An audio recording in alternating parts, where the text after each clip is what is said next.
A good Friday morning greeting. Thank you everyone for being here this Good Friday morning. As chairman of the Committee on Transportation, Tourism, Customs, Utilities, Federal and Foreign Affairs, this roundtable hearing is called to order. It is now 9:29 a.m. In accordance with the 38th Guam Legislature's Standing Rules, Section 11.07a, a roundtable hearing, oversight hearing, or informational briefing held by a standing committee does not constitute a hearing for the purposes of 2 GCA Section 2103 if the general public is not invited to provide testimony. Within 30 days following any roundtable hearing, oversight hearing, or informational briefing conducted by a standing committee, such committees shall file a committee report which includes a transcript of the proceedings with the Committee on Rules. Again, while this roundtable hearing is not a hearing made public, the stream is live and a transcription of this hearing will be made and submitted to CORE and will be uploaded to our website. Today we will receive updates from the following agencies: the Port Authority of Guam, the Guam Visitors Bureau, and the Guam International Airport Authority in regards to where we are in regards to our tourism and how we move forward in tackling the challenges of our tourism industry and visitor industry here in Guam. I hope that we are able to use this time to facilitate fruitful discussion and to hear concerns and address them as such. At this time, I would like to welcome my colleagues who are joining us this morning. Of course, my Vice Chair, Senator Chris Duenas. Good morning. I also have Senator Sean Gumatautau. Senator Vince Bora was here, he stepped out, and of course Senator Sabrina Salas Matani, who are all members of this committee. Before we begin, I'd like to remind everyone in attendance of the Instituto Guahan's General Rules of Conduct. Individuals testifying shall first be recognized by the chairperson before speaking and shall state their full name for the record. Questions and testimony shall be confined to the substance or nature of today's agenda. Personal inferences to the character or motive of any senator or individual testifying is not permitted. Pursuant to Section 1107 of the 38th Guam Legislature Standing Rules, a chairperson may order the removal of from a hearing of a committee or a subcommittee or any person who may not be a member of the Instituto Guahan and who fails to observe proper decorum. Any violation of this general rule of conduct will result in immediate removal from this public hearing room. Again, I want to say that for the purpose of this hearing is to serve as a free and open, impartial forum. I emphasize impartial because I understand that many of us here are very frank, and that's okay, but I ask that we respect one another when we speak, and if you must express your comments with emotion, I ask that you be mindful that the general public is tuned in, children, students who watch our live stream, especially now that they're out of school. And I just want to emphasize and encourage all of us to be mindful and exercise proper decorum. That is not meant to filter how you feel or what you want to say. Just remain within the confines of what will be appropriate for our listening audience. With that, we will now proceed with the presentation provided by the Port Authority of Guam. Please begin again to start with stating your name and title for the record. Afterwards, I would open the floor to questions and discussions with my colleagues. So colleagues, please note that any questions or concerns, please wait until the presentation is completed to further discussion. Again, with that, Senator Respicio, you want to go ahead and start? Yeah, Again, thank you. Mr. Chairman. Good morning and happy Good Friday, Mr. Vice Chairman and Senators. Thank you. At this time, I'd also like to recognize that I'm being joined by our Chief Financial Officer, Mr. Jojo Guevara, and our CIP Engineer Manager, Mr. Clarence Lagutan. We have a very short presentation. Well, I say that smiling because, well, short, relatively short compared to the last time we were here, the 8-hour-long hearing. Our part was 3 hours, but so I think there's a slide. Okay. So next page. So we have introduction and 2024 highlights. We all know the port handles 90% of incoming goods and 30% are military related to operations. We've been focusing on sustainability, infrastructure resilience, and workforce development. We've secured EPA Clean Ports and DARA funding grants, and the board approved us to go to the legislature to seek bond financing, and we spoke to your oversight chair on that. We advanced the public-private partnership initiative for our field peers, and we've implemented real-time financial monitoring. And in the next slide, and this is what we talk about whenever we meet with other local and federal partners, Mr. Chairman and senators, and so the things that we're advocating for the port are all in line with the governor and lieutenant governor's strategic framework. You'll see that we advocate for defense spending to support civilian infrastructure. The governor says to DoD partners, even in meetings with Department of Transportation and MARAD, that the port, if the port's not ready, the military's not ready. And so the critical role the port plays is also in defense of our nation. And also when we give our messaging, asking for support, we also focus on the governor's goals for healthcare infrastructure and skilled labor. It's a one Guam approach, right? And also enhanced road infrastructure, utilities, telecommunications, and cybersecurity. And in the next slide, we've identified some of our ongoing top priorities, and we could talk more about that as we get into the presentation, but we've been working really hard since 2019 to replace these 3 40-year-old gantry cranes. We have done a DoD gap, in line with the DoD gap analysis, which highlights the issue with the port readiness, and that if one crane goes down, it'll set back the military readiness program by about 4 years. We have secured funding for one crane, which is going to allow us to go out for procurement. And the way that procurement bid is going to be structured, and I said this publicly over and over, it's going to be 1 crane plus shipping, 2 cranes plus shipping, 3 cranes plus shipping. Then we could see how much funding we need, if we can afford 2 cranes, if we can afford 3 cranes. And then also we're addressing cybersecurity risk and securing additional federal funding. And in the next slide, we have 2 field piers that where fuel comes into the island. One is Field Pier F1, and the other is Gulf Pier. As a result of Typhoon Mawar, there was a floating crane that broke loose and hit Gulf Pier, and so that deemed that pier inoperable. We've been working with FEMA. When they first came out, FEMA representatives said, we can look at replacing Gulf Pier completely. It's about $83 million. And so we provided all the information they need, going through that very rigorous process. They haven't made any decisions yet, but that $83 million went down to $12 million.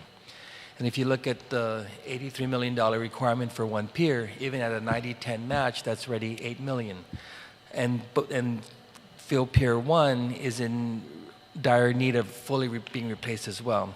So we talked about this with the team, and then we brought it to the board. We talked about this with the governor. And if you think about the port's mission and mandates, it's really not to be in the field business.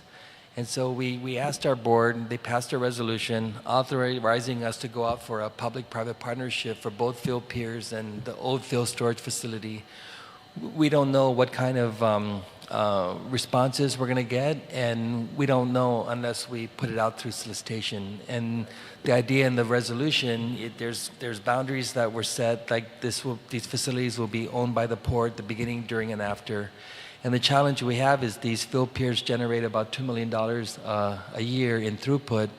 And if you look for a $300 million capital investment, even if we forego any lease revenue from that, $2 million a year, if it's 30 years, if it's 50 years, that's $100 million. How will they make up that $200 million gap? But we don't know what kind of interest is out there.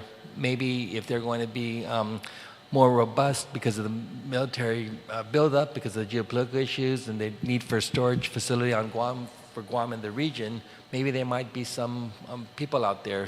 So this solicitation process requires that we do this as an RFP, and then we would submit the entire package to the legislature for the legislature to decide on those terms, and the governor ultimately to decide if whatever the legislature passes. Yeah. And so Hotel, Wharf, and Access Road, next slide. This is a $100 million project. We have about $46 million for this project. It's made up of $12 million from the 2018 revenue bond. It's made up of $15 million from the American Rescue Plan money that the governor pledged to the port. And it's also made up of some other funding, which we had to find to bridge this gap. Then when we were working on this project, and Clarence can also point out, we had to go back to the consultants because they advised that this has to be updated for the seismic code. And so when they went back and updated the plans, this now $46 million project now ballooned into a $100 million project. So we went back to our board, and this is why it's important to have a board. We went back to our board, and we said to our board, what is the organic needs of the port? What is Hotel Wharf in relation to the organic needs of the port? The idea of Hotel Wharf is to be an alternate wharf. You could do everything in this area that doesn't require a SDS gantry crane. You could do roll-on, roll-off operation, break bulk. This is the idea is here to be the future home porting for a cruise ship. But this does not have anything to do with our current organic needs and our challenges, which is you don't have SDS gantry cranes, you can't function. So we asked the board if we can suspend any more activity on the development of Hotel Wharf and pull back whatever funds are available so we can focus on the crane procurement. This is where we got our money that we need for one crane to let out the procurement process. And so, but it doesn't mean that we're going to stop chasing federal grants. It doesn't mean that this wharf, thankfully, because the Glass Breakwater project, Mr. Chairman and Vice Chairman and Senators, you're familiar with Black Construction's interest in this area. There's like a 4-year lease that they can, and there's a lot of opportunity there. But in the meantime, my explanation is why we had to hold off on the rehabilitation of H Wharf so we can look at our priority needs at the port, which is the gantry cranes and the wharfs. This next slide, the wharf replacement burst F2 through F6. We received the $17.9 million raise grant and $3.58 million is going to be matched with port funds. So before Typhoon Mawar, we had the scope of work that we submitted from F1 to F6. So Typhoon Mawar hit, and F3 is in a lot worse condition because of what happened with our tenant and the dry dock and how it damaged that wharf. And so post-Typhoon Mawar, very different from pre-Typhoon Mawar. So we did something that Merritt's never heard of, and you can verify this. Everything I say is verifiable, by the way. We went to Marad, Jojo and I went all the way to Marad, and we said, before Mawar, this is the situation. After Mawar, it's completely different. Can you allow us to re-scope, take F1 out, because F1 is Fill Pier 1 that we're going to try to do out as a P3, so we don't have to worry about that. And in F2 to F6, there's different areas where we can apply these monies for. In some areas, Mr. Chairman and Senators, you had FEMA funding, you had insurance claim, and you had this grant. Doesn't make sense. So I told Marad, if you let us reprogram this money, we're going to put the highest and best use to your funds. And they said, but we already did the scope of work. I said, but I didn't sign anything yet. And so their engineers spoke to our engineers, and long story short, they agreed with us moving these monies around. And so I believe Marad finally signed off, and we're going through the procurement process right now to have this project underway. But so the point of that is we just don't settle, right? Area A, next slide, is the fill storage rehabilitation. In the incoming administration's 2018 transition report, they said to the port, sever Area A from the management mobile agreement and see what kind of cessation interest you can get to make this the fill storage hub of the Pacific. And so we've been doing that. We got one interest, but their offer was nowhere near what we've deemed to be acceptable. And then recently you had that environmental disaster in Hawaii at Red Hill. And so from there, we have learned, and in Clarence's background, he worked for NAFAC. And so there was some discussions at his level about this being a potential use for a fill storage facility. Just has to be rehabilitated. And so that's that opportunity there. But Area A is going to be on a bid, on a P3 bid for this and both field storages. We're also on the next slide. We're looking at upgrades to the terminal operating system. I believe this is about ready to go out for procurement. Also strengthening cybersecurity through training and best practices. We receive a lot of support from the Coast Guard, from the FBI. Even the National Guard has a cybersecurity unit, and also the Guam IT. And our folks in IT, there are only a few of them, but they're very capable, and they also provide support to other autonomous agencies for their IT side. We have integrated IT systems with operational technology, and we're also focused on succession planning and cross-training also within IT. And the next slide is the port building demolition and replacement. If you remember, the original 2018 revenue bond said demolish the administration building. That was about $17.5 million. We had to go back to the legislature to ask them not to change the bond structure. The 2018 revenue bonds say don't demolish the administration building, take the $17.5 million, reduce it down to $10.5 million, and with the balance of $7.5 million, focus on the terminal operating system to fund it, focus on the financial management system, which under Jojo's leadership and the finance team, we've migrated from JD Edwards to the Enterprise One system. Everything is on the cloud. That was really a 20-year journey, and those revenue bond funds were used for that. And then there's about $8 million there that's available for an annex to the admin building, but of course that's going to be the lowest of our priorities after we figure things out. We identified, again, in the 2018 transition report that succession planning was a critical area we had to focus on. Just something you think might be so small, like in 2018, there was four crane operators that were going to retire, and there was no succession planning on how to replace those crane operators. And so as part of the succession planning, we've implemented the OJT, crane operator certification. And so we've been able to replace crane operators in-house, and I think we're like 21, 22 employees deep that have the crane certification ability. And the other thing that we did with succession planning is we merged, for example, CIP engineering. We eliminated the engineer manager when he relocated. We've also done other things at the management team level, which would yield an annual cost avoidance of about $750,000 by, for example, Clarence was CIP manager. When he inherited the engineering division, the impact to his pay, close your ears, Clarence, was only about no more than 10%. So that's the kind of commitment and things that we do, and that's how we realize these long-term savings, which make a lot of sense. Then in the next slide, our strategic priorities emphasize resilience, strengthening Guam's role hub in commerce and defense. We were looking for essential upgrades to field storage facilities, crane replacement, and leverage the P3 program. In the next slide, workforce development and employee engagement.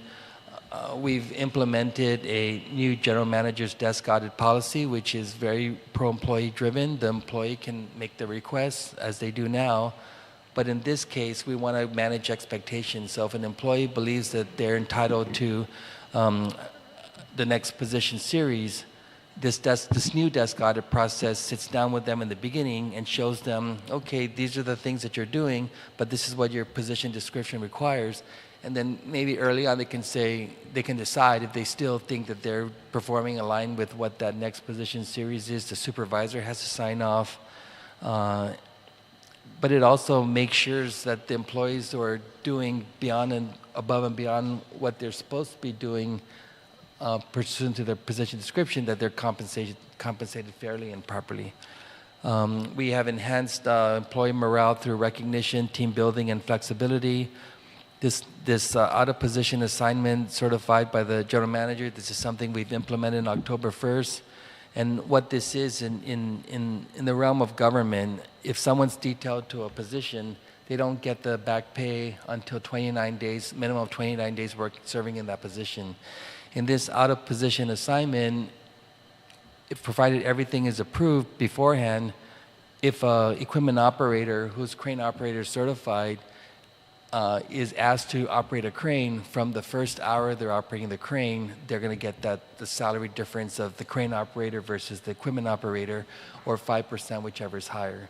So this is what we're able to do, so that we recognize that, for example, a plumber can do carpentry work. But what I've been doing, as we've been promoting employees within the port in-house, because they have the skill sets and they're deserving of being promoted because they qualify through merit, we don't backfill or underfill those positions they vacated. So if a planner 1 becomes a planner 2, guess what? They also have to do the functions of a planner 1. But if a planner 1 is performing the service of a planner 2, then they would be compensated through this process. Automating HR to plug into the E1 technology, IT-specific initiatives, safety and emergency preparedness, certifications and cross-training. In the next slide, maintain operational efficiency and capacity. I can just skip through the next slide, the maintenance and equipment reliability. In this slide, Mr. Chairman and Senators, the maintenance division, they've developed this dashboard so that the focus on the equipment that needs to go out will be based on be driven by data, and not because someone wants their official vehicle to be prioritized. So this is what this slide does. It also uses automated budget dashboards for real-time resource allocation, and it reduces equipment downtime and improves reliability. In this next slide, financial strategy, we address underbilling issues, align data with financial systems, ensure transparency and compliance with tariff initiatives, sustain sustainable debt management with board-approved bond financing. Then the next slide, the commercial division and tenant relations. In this division, we're streamlining lease management workflows, strengthen compliance processes for tenant non-compliance, enhance tenant relationships with the tenant feedback system, and improve service delivery and communications. And in this next slide, sustainability and environmental initiatives, this is the grant that our board, our vice chair, Conchita Taitano, working with planning and our consultants, WSP and Jacobs, where we secured a $1.4 million grant through the Clean Ports program out of US EPA to set goals for emissions reduction, to leverage zero emission, zero waste study, and to strengthen environmental compliance and the administrator's oversight. This next slide, national readiness and federal collaboration. This is where we're advocating for a port readiness plan, which we prepared through our consultants, that basically provides a catalog to DoD that says if you want to be successful with your military mission and all the requirements of national defense, these are the things that DoD has to invest in the port to get the port ready. And the big ticket item there is the funding for the 3 gantry cranes, also the rehabilitation of our wharfs and some of our facilities. And then our conclusion is we prioritize modernization, workforce development, and sustainability. We believe the public-private partnerships are necessary to fund critical projects. We're addressing infrastructure challenges for operational efficiency. We should ensure resilience for Guam's commerce and defense needs. And so in short, that's our summary. We're available to answer any questions or address any concerns you may have. Thank you. Thank you very much, Rory. And again, congratulations to you guys down there at the port. Quite a few things have been going on, and the rewards that you guys have received again says a lot to the workers that you have down there. I want to also touch on tourism, because you're getting quite a few cruise ships now that are coming in. How many more do you have coming in this year? Do you have a number of that, roughly? Not yet, but I believe last year was very historic. We had, I want to say 19 cruise ships. 19. Yeah. Okay. How far in advance do you know that these ships are coming in? It varies, Mr. Chair. Sometimes 6 months in advance, sometimes a couple months in advance. It just varies. But we do work closely with the Guam Visitors Bureau. We do work closely with the agent that's assigned, that's hired to that ship operation. And we spoke about this in of course, the confirmation hearing. But the reason why I'm asking this, because I'm just wondering if, because if they've given notice, in advance, whether it's 6 months or a few months in advance, I'm just wondering if you can talk them, the cruise ships, because I know they come, morning and then they leave at night. If they can stay at least a day or two. And that way, we get the. I mean, I know that you work closely with the Guam Visitors Bureau, but if we, I know these passengers that come to cruise ships, they travel with their homes anyway, But we hope that they would maybe come visit our hotels and restaurants and all that, and be able to stay the night outside of the ship and things like that. So I'm just wondering if in advance we can ask them to. Because I know they set dates and things like that, right? They have to be at another port and all that. But if we can work in a day or two, where they can stay a day or two. And likewise, I know that I think it was about a month ago, or even a little more than that, where the cruise ship company, I think they were recruiting workers from Guam. But if at some point that they can open up their ships to be toured by the people of Guam, that way they would know this industry, have an idea of the industry and the possibility of maybe working in this industry and things of that nature. It's an important component, because it's basically a floating hotel down here. But we want those passengers, because we see them down here, when they come during the day. But we want them to saturate the island for at least a day or two. So, and because there's another entity that comes in. So, last year, how many passengers did the cruise ships bring in roughly? I can get a total number for you, but it varies on the size of the vessel. Yeah. I think the Carnival Cruise Line was about 5,000 passengers, and the unique challenge is probably not unique to Guam. But when you have 5,000 passengers that come in, you have only so many number of tour buses, particularly on the heels of Marwa recovery. Transportation is an issue. So our role in when the cruise ship comes in is to, our men and women work really hard to reorganize to transform it from a container yard to a cruise ship terminal. They have to make all these boundaries through using containers. So a lot of work goes into that. And then we just work with Customs and the Coast Guard, and then we partner with GVB to provide the visitor experience. But your suggestion is really good, and maybe through your leadership, maybe we work through GVB to get the message out that if the cruise ship comes to Guam, there's additional opportunities for stay. Then we have to, work with the visitor industry to figure out transportation and. Yeah, and that's why, again, this is by design that we're all here today, because we have oversight of all the different agencies. So I'm requesting, like in the future, very near future, that the board meetings that each of you have, that you have representatives from, again, the port has representatives from GVB and for the airport, and likewise the airport has Port Authority and GVB and all that, because I know in attending, whether it's via Zoom or being there, physically being there at the port meetings, there are questions at times that are related to other agencies, whether it's GVB, they have questions about the port or about the airport, and questions cannot be answered at that time. And so if they can get answers in true time, they don't have to wait to get the answers in the next meeting. So it'd be helpful if, again, in your meetings, they coordinate your meetings, that you have members that can speak for the agencies and in the other agencies as well.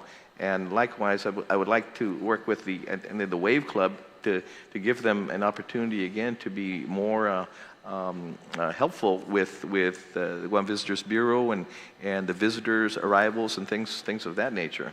And so I would hope that again, in your communication with these cruise ships, that they can stay a day or two on our island, right?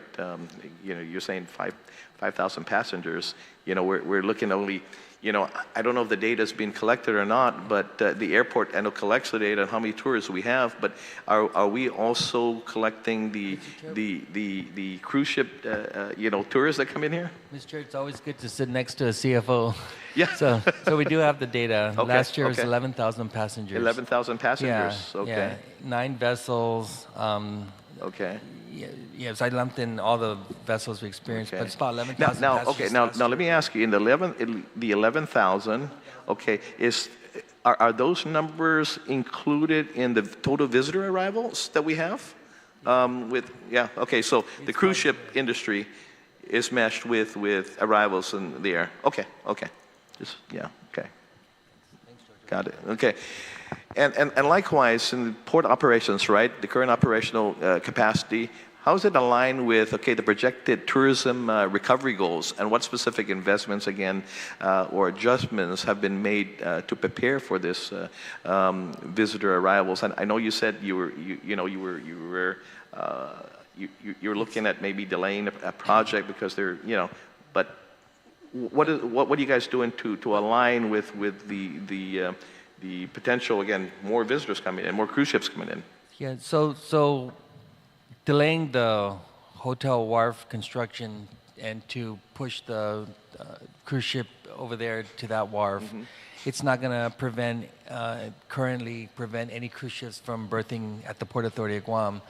Like I said, every time you have a cruise ship coming in, it requires a lot of advanced planning, a lot of cooperation. This means that our current carriers have to delay maybe a day or two. They have to rework their schedule. And then a lot of work has to be done on the container yard to provide that, you know, the safety of the cruise ship passengers coming out of the port. Port police plays a critical role in allowing the tour buses to come in. And but having this amount of cruise ships coming to Guam, having this amount of passengers coming through the Port Authority, it just really reflects that we do have capacity. There could be a better way of doing it, like moving them to Wharf in the future, but for now, we do have the capacity. It's just, what do we do when the passengers have to leave the port? That's where the challenge has always been. You have the taxi companies that are lined up. Some of our operations staff have to jump in and play tour guide operator, helping GVB. And that's where I think maybe even a closer collaboration, you know, I mean, because when you say, you know, we have all these people coming in here, I mean, I would love to have, of course, cruise ships come in, the military has their carrier come in, and all these tankers or these cargo ships are coming in. I mean, it's a great problem to have, but, you know, in closer collaboration, we can probably, you know, be able to get that, because we have, I mean, working with the different agencies, even with the mass transit, you know, to be able to maybe to get some of their vehicles to be able to help again offset some of the shortfalls we have. There's also a task force that was set up by an executive order that puts GITA, GVB, and the port to look at the cruise ship industry, development of the cruise ship industry on the island. Does the port share the calendar with the cruise ship arrivals with GVB? You share that? Yeah, what's on our website. Okay. And they do know because we coordinate every arrival. Yeah, I mean, you know, it'd be. Yeah, no, it'd be great. I mean, with not just the GVB, but the Guam Hotel and Restaurant Association, so they get the message out there, right? I mean, just like when we know when the carrier's coming in, right? I mean, the hotels are ready for it, the retail outlets are ready for it, and you know, it'd be great to have that for the cruise ships as well.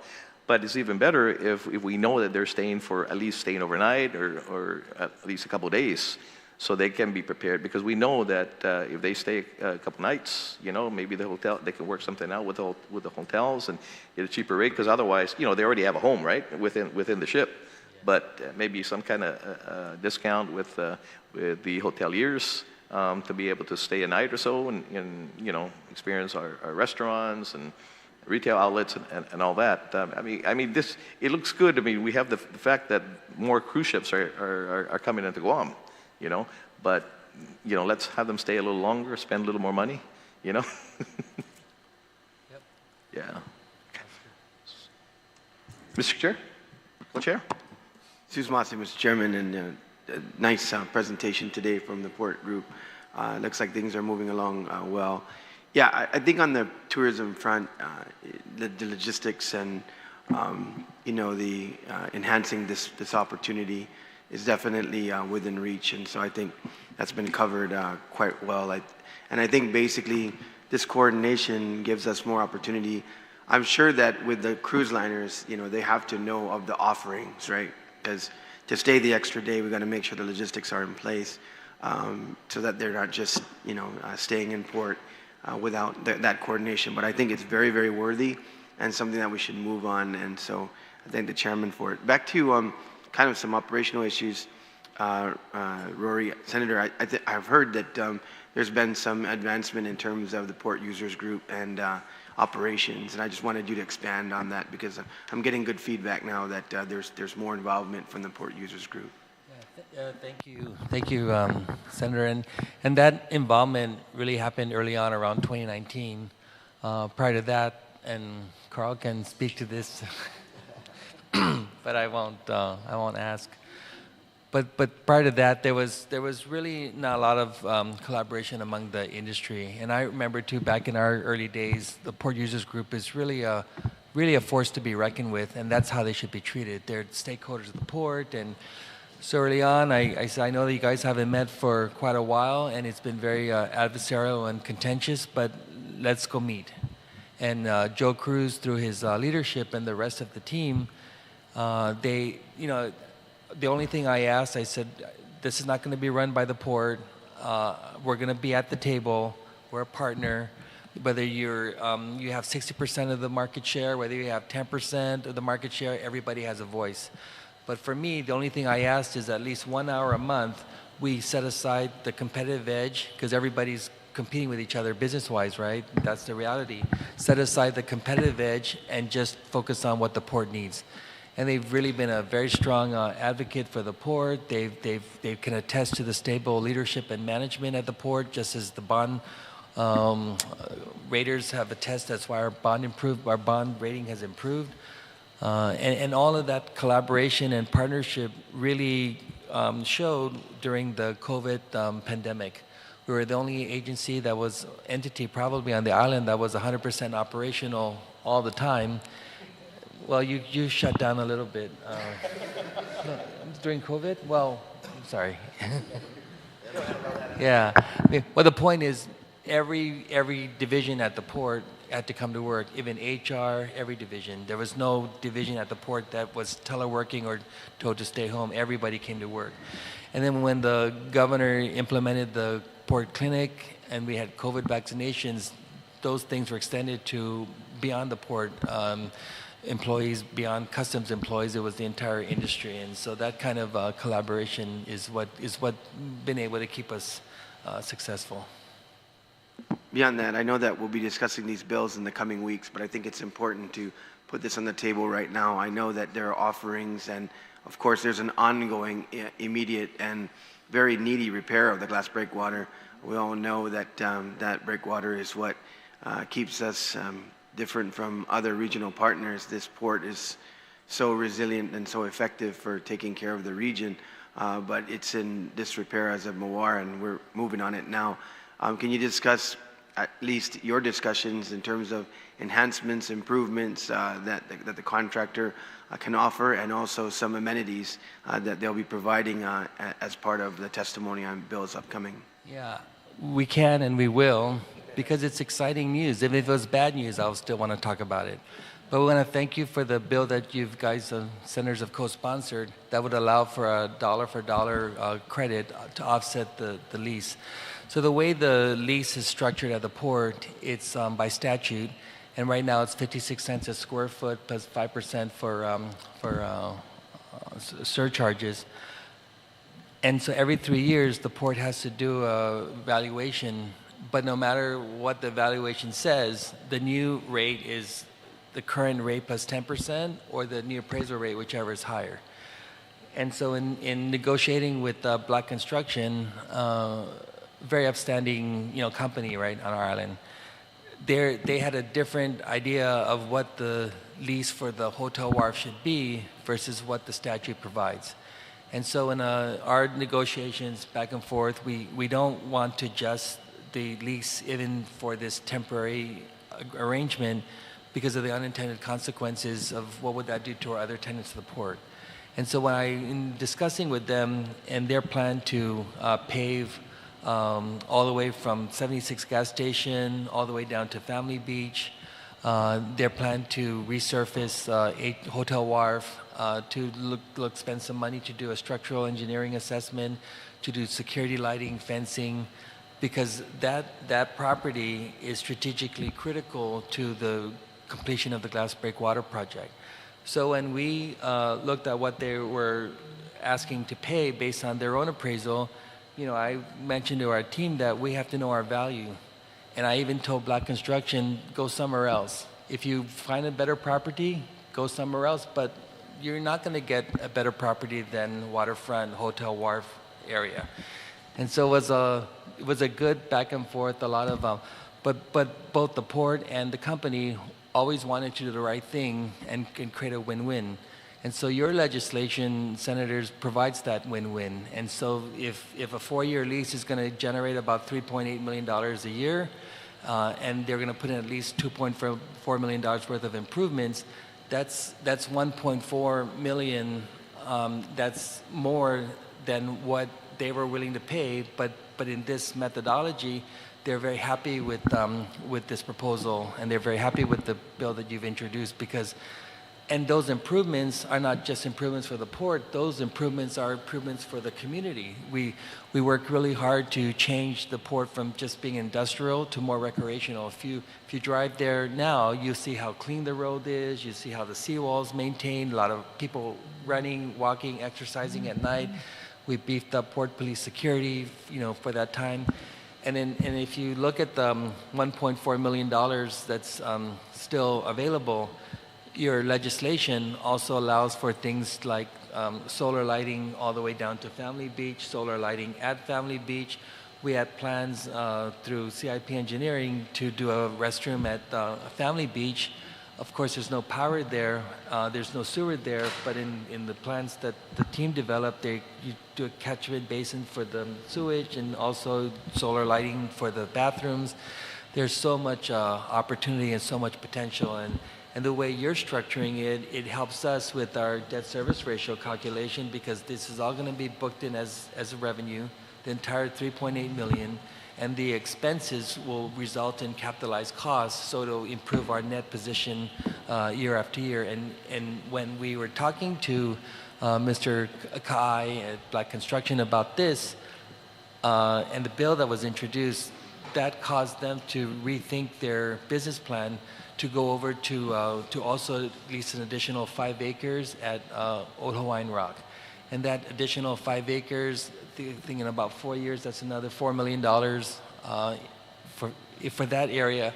But in that area, he's going to do 3 warehouses. One for the Navy headquarters for the Navy engineers. They're going to bring power and water and also pave that road into that area. To office spaces, then in another area, the Black Construction's headquarters, and another area for like their tool warehousing, and this is about 4, maximum 5-year time that they're there.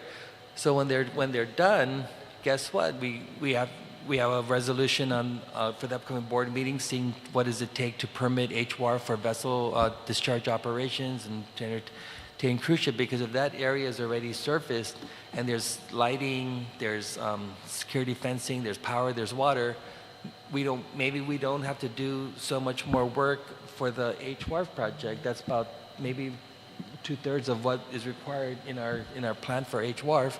So we're almost there, right, where it can be usable. In the Old Hawaiian Rock area, with all that office space available, that could be where CIP engineering safety can move to, and so it's a big win. And this is the way we should be doing things, right? And we're very happy to be doing this in this kind of environment. So that was my way to coming back to tourism, because because I know that I've spent a lot of time in the port in my old life as a, in the tourism industry. And so I know that, we also have the smaller vessels, particularly from Japan and the, surrounding areas. So, and then the other thing too is we also, even just for your shipping needs, sometimes you do have smaller vessels as well that in case you're crowded on some of the other areas, you can still have, so it really is a win-win. We're looking forward to hearing that.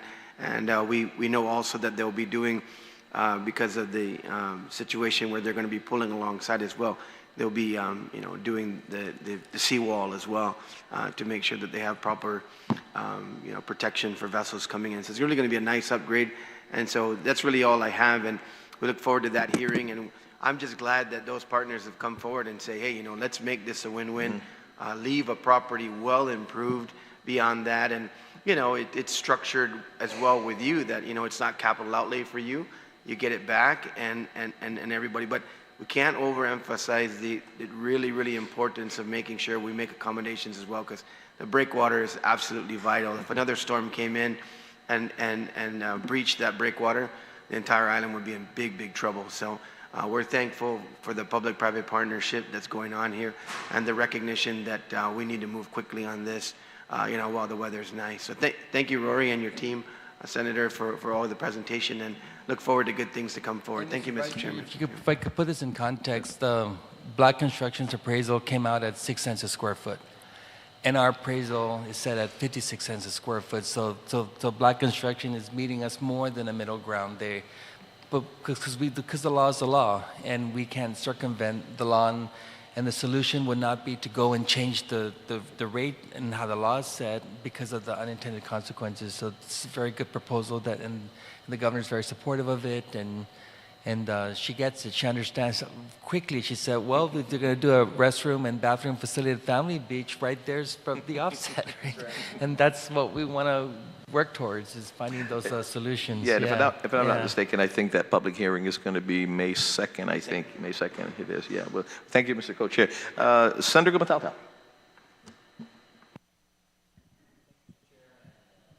It's on.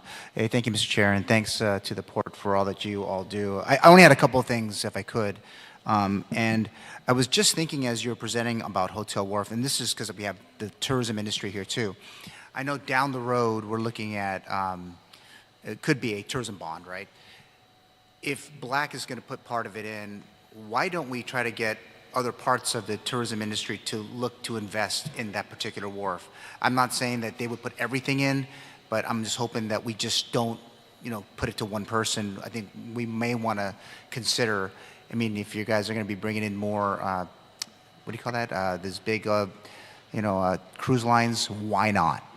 I don't know. I just wanted to throw that out there first. Well, Senator, the idea behind that bill is it's limited to those already leasing property at the port. No, understood. But I'm saying down the road, if we're looking at any other expansion, we might want to consider some more, what do you call that, more investment? Yeah. But in that case, we would do it through a solicitation, and so you level the playing field and everybody gets the fair shot at it. But in this case, the bill is not really special interest or protectionist legislation. It's big.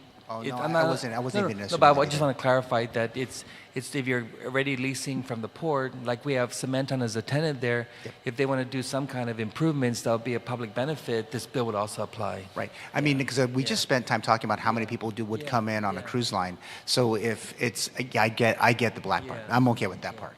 But down the road, we need to invest. And when they're coming, we've been talking about the cruise line industry for 15 years now. And it's 2025. Let's invest today. Anyhow, thank you for that. I just had one more thing, Mr. Chair, and I'll ask you two things. We're not talking about agate. We're not talking about the marinas. And I'm hoping that when we look at, on top of our plans too for bringing in tourists, I know that the Senator Duane just mentioned in his life, we're talking about small boats, but we should not forget that two marinas do act as that that catcher's glove for these other smaller vessels. And we've had so much money pumped in to look at the Agana and the agate marinas. I'm hoping that those are not far from your minds. Those can be economic engines for those respective areas, and I'm hoping that we don't forget those.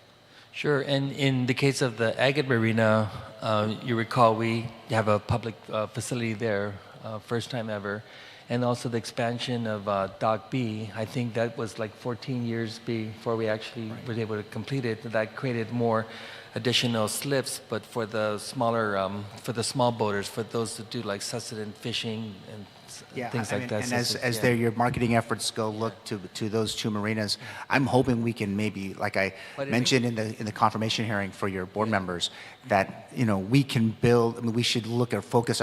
Maybe it's Agate or the Agate Marina. In Agana, there could be an opportunity for a public-private partnership for someone to come in, make the investment, and because those marinas are our focus, but they're really not money makers for the port. But the land around it is not too shabby, right? So how do we maximize the value of the land to provide those kind of economic opportunities and right?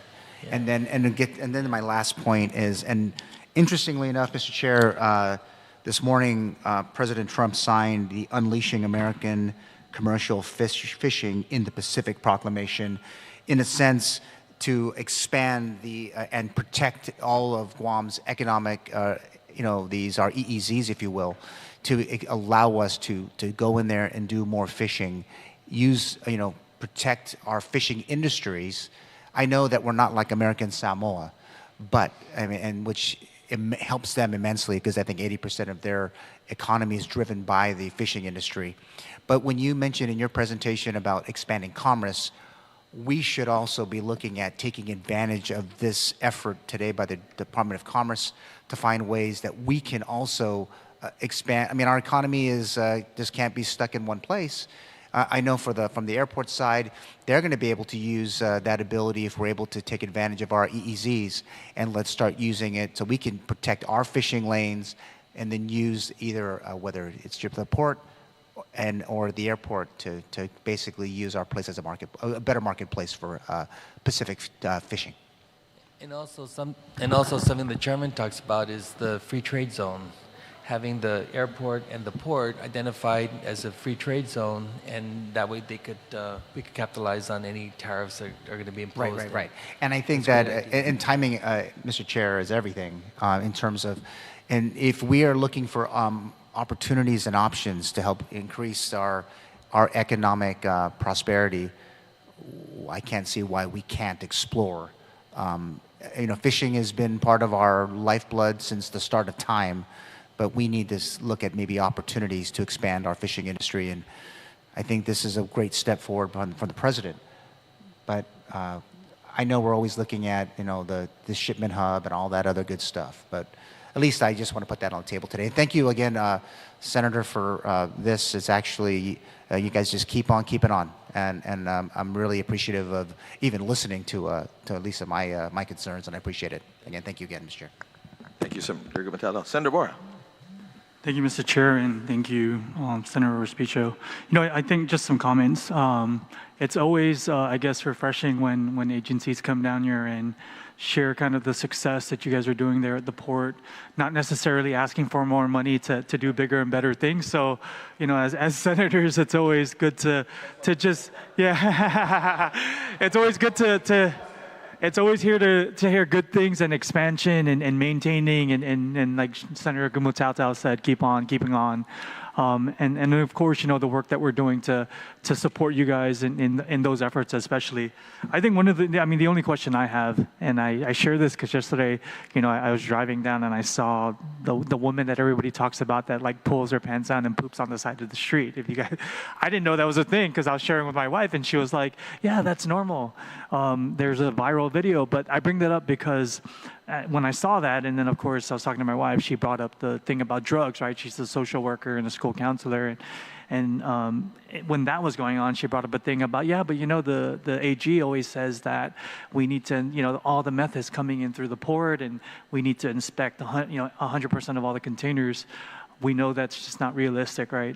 So what are your comments in regards to that and the claim that all the meth is coming through the port? Especially because that's a big thing, right, when it comes to crime and all the other social issues in our community. Yeah, thank you for that question. I have heard about that since participating in the transition report in 2018. And so coming to the port and having all these talk about the port, drugs are coming to the port, and so for us, we want to support, and we've been supporting everything that Customs is doing and supposed to be doing at the port, which they're doing. My first phone call, first day on the job, was to Chief Ike Pareto to say, Chief, you can go anywhere and everywhere that you have to do whatever it takes to take care of the drug interdiction, biosecurity issues, even human trafficking. And when I said that Customs can go everywhere and anywhere, it's because also during the transition period, there was a bad relationship between Customs and the former port management, so much so that it was so contentious. And the mindset of prior management was they have to do anything and everything to get the containers out. But this administration's mindset, and the governor said, we have to be all things to everyone, and we have to think about the greater community. So do everything possible to support Customs, which we've been, doing on day one. If you talk to Chief Ike, for the amount of inspections that they make currently, it's about 9 to 10% on an average. They're about 3% inspections, but they haven't found any meth in any container they've inspected. But nonetheless, we don't stop supporting Customs in their mandate to inspect the containers. We doubled their administrative office space in the current admin building, and then from there we have a long-term lease with them at the Horizon building. They have their own space, and they're not paying any rent to the port, only common area fees that they're supposed to be paying. I believe that I could state for the record that from the port's perspective, we are doing everything to support Customs, so much so that when we did our master plan update, our consultants worked with Customs to come up with the feasibility study for the cargo inspection facility. Within 30 days, the governor identified the area to be the future home of the cargo inspection facility. And that was done within 30 days. But prior to that, if you look at the law that was passed, the port and the Customs couldn't agree to where they should be. Customs wanted to be inside the terminal yard, which is unrealistic. The port wanted Customs to be outside the sanitized area to preserve those containers. So we came in and we said the best place for you to be is next to the weight station facility. It's 4 acres of property. It's still prime property, and it was in the area that could be identified for the future expansion. But we said that would be the place, and the idea of inspecting 100% of the containers, that's going to be a call that Customs has to make. And there's also a bill that says that the port has to pay for the scanner machines, which we're going to have our board weigh in to say that the port shouldn't be mandated to pay for things that are not within our mandate and with our scope. But thank you for the question. And there are also allegations that the port employees are on drugs, they're bringing the drugs. And as general manager, I stand firmly against those kinds of talk. And in the previous legislature, I suffered through a 4-hour-long oversight hearing just on that very focus. And we do random drug testing, we do testing after accidents. Maybe the criticism is that we're strong believers of second chances. But if you live on an island and you don't give second chances, where are they going to go? And the port employees are so hardworking, so resilient. I mean, you tell them what needs to be done. They know what needs to be done. They'll run into a burning building because they believe the contents in that building are worth saving. So we have to deal with this dark cloud and the general comments made that drugs are coming to the port. Okay, so what can we do to help? But what needs to be done? We're doing everything we can to support Customs, and we're not facilitating it, we're not preventing it. So would you tell us what more we should be doing, except telling us to use our money to pay for a mandate that's with another agency? But thank you for the question. Well, I appreciate that, but I have any more questions. Thank you, and good job down at the board. Thank you. Thank you, Senator Bora. Senator Sabrina Salas Montanani. I just had more of a request. Thank you for providing this 2025 look ahead, but if I could just ask if we could get more details, timelines, project by project, where the funding is coming from, timelines for RFPs. That's really it. Yeah. We have that, but we just want to make a high-level overview because it's our first meeting. Thank you. That's good. Yeah, we will. So, a couple things. Actually, on your website, the only thing that's available right now is your shipping schedule. Okay, would you be able to put the cruise ship schedules? That way, businesses can also prepare. Okay. So we would know as well. Yes, Mr. Chairman. Yeah, yes. and it's something that it's navigatable, Yes, really. yes, Mr. That Chairman, is yes. easy for even people like myself to get into. Yeah. And so We'll do. that. I appreciate that. And likewise, the contemplated IT upgrade, will that system again be able to communicate with CQA and again the Coast Guard? And again to jump on what Senator Borja had mentioned in regards to the drug interdiction and stuff like that, right? So would they be able to communicate with that? Yeah, that's really a good question. One of the things we also did with our consultants is we looked at a port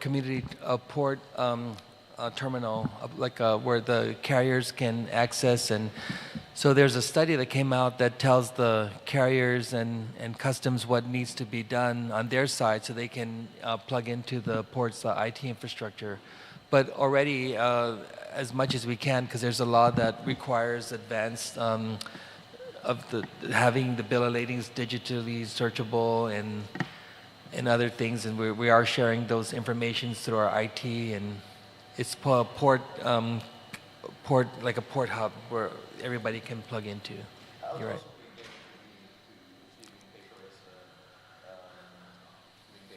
Well, customs has taken a really, really big step. Historically, they've not really been automated. They've been doing with the best that they can. But they're going into, as you heard, the SCUDA software, and there was some legislation to help them. But once we go, we're almost paperless because of the. Go ahead, Jojo. Yeah. As far as the financial management system, we are now sending statements paperless. It used to be we're mailing them or delivering them, but now communicating with vendors and with our customers, it's now more paperless. Okay, thank you. Any more questions? We'll go with the Guam Visitors Bureau. Please state your name again, and please, thank you. Hi, Havre, Mr. Chair, Vice Chair, and Senator Borja. My name is Rudgud Malin, Financial Controller for GVB. With me is Ms. Elaine Pangilinan, Senior Marketing Manager, and we will present GVB's update on behalf of our management team. Also with us are marketing managers from Japan, Taiwan, and Philippines, so if you have any questions, they're more than happy to answer them. Our President and CEO, Ms. Regine Biscoli, would like to extend her apologies. She's currently in Japan with meetings with travel partners and airlines, so she couldn't be here. We did have slides to present when it's ready. Okay, next slide, please. So for today's update, we'll cover 3 key areas. First, we'll go for an overview on the current state of Guam's tourism industry. Next, we'll have a discussion on the primary challenges affecting our recovery, particularly seat capacity and currency valuation. And we'll end our update on the work of the GVB Tourism Recovery Committee and its initiatives. Next slide, please. So in fiscal year 2024, Guam welcomed over 752,000 visitors. But when you compare that to 2019, which is the highest level of visitor arrivals, that was at 46.2% only. For our major source markets, for Korea, visitor arrivals were at 392,000, which is at 53.5% of 2019 levels, and Japan arrivals was at 203,000, which is 30.7% of 2019. Next slide, please. For 2025, GVB initially projected over 900,000 in visitor arrivals, or roughly 60% of 2019 levels. To date, we've recorded 301 arrivals, equating to 56% of our benchmark year. Unfortunately, current trends are trailing below projections, and this is largely due to macroeconomic factors, specifically the strong US dollar relative to the Korean won and Japanese yen, which is influencing outbound travel from those key markets. Next slide. For South Korea, it has an annual seat capacity currently of 421 seats with a target load factor of 90%. This should result in anticipated arrivals of 349,000 for this fiscal year. To support this market, GVB continues to implement its airline support program designed to increase seat capacity, pursue additional flights, and leverage partnerships with airlines and travel agents. Next slide. Japan presents a different landscape. The current seat capacity is higher when compared to Korea at 510,000. However, the average load factor is lower at 68%. GVB is excited with the resumption of the T-Way Airlines Osaka to Guam direct route, which is starting July 18 of this year. That should add 14,000 in additional seat capacity through the end of the fiscal year. And with a target load factor of 80%, this new route is expected to generate over 11,000 in additional arrivals from Japan. And the route will be serviced by a Boeing 737-800 aircraft, which has a seat capacity of 189 seats per flight. Next slide. So, given the current situation, GVB recognizes that there is an urgency to invest in key areas. We need to expand seat capacity, particularly in high-demand markets, enhance our tourism infrastructure, create new events and attractions, particularly during low seasons, and rebrand Guam with an emphasis on the Chamorro culture. Next slide. So the next few slides will discuss the challenges that Guam faces in its recovery efforts. One of the major constraints is really the limited seat capacity that Guam currently has. Despite the Korean won's valuation, demand from South Korea remains strong, with flights operating at an average of 89% load factor, which is considered a healthy rate. Of that amount, 81% are pure South Korean tourists. However, with the current seat capacity at 421,000, which is 47.5% of what 2019 levels were, there is a constraint. And this is further complicated by the global shortage in commercial aircraft and production delays and delivery backlogs for aircraft manufacturers. For currency valuation, it also continues to be a key hurdle for Guam.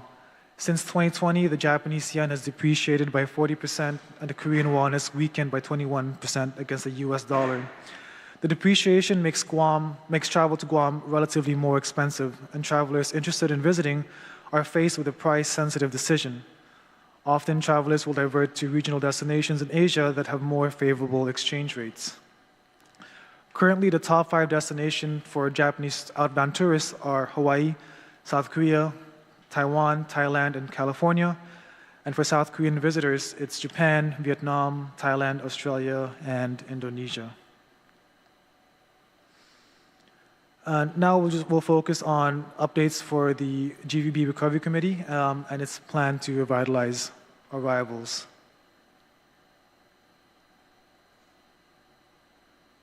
Sorry, next slide. Okay. So, as a background, the Recovery Committee was created by Governor Lujan Guerrero to revitalize tourism. The committee is comprised of members from GVB's board of directors, its management team, as well as public and private industry stakeholders.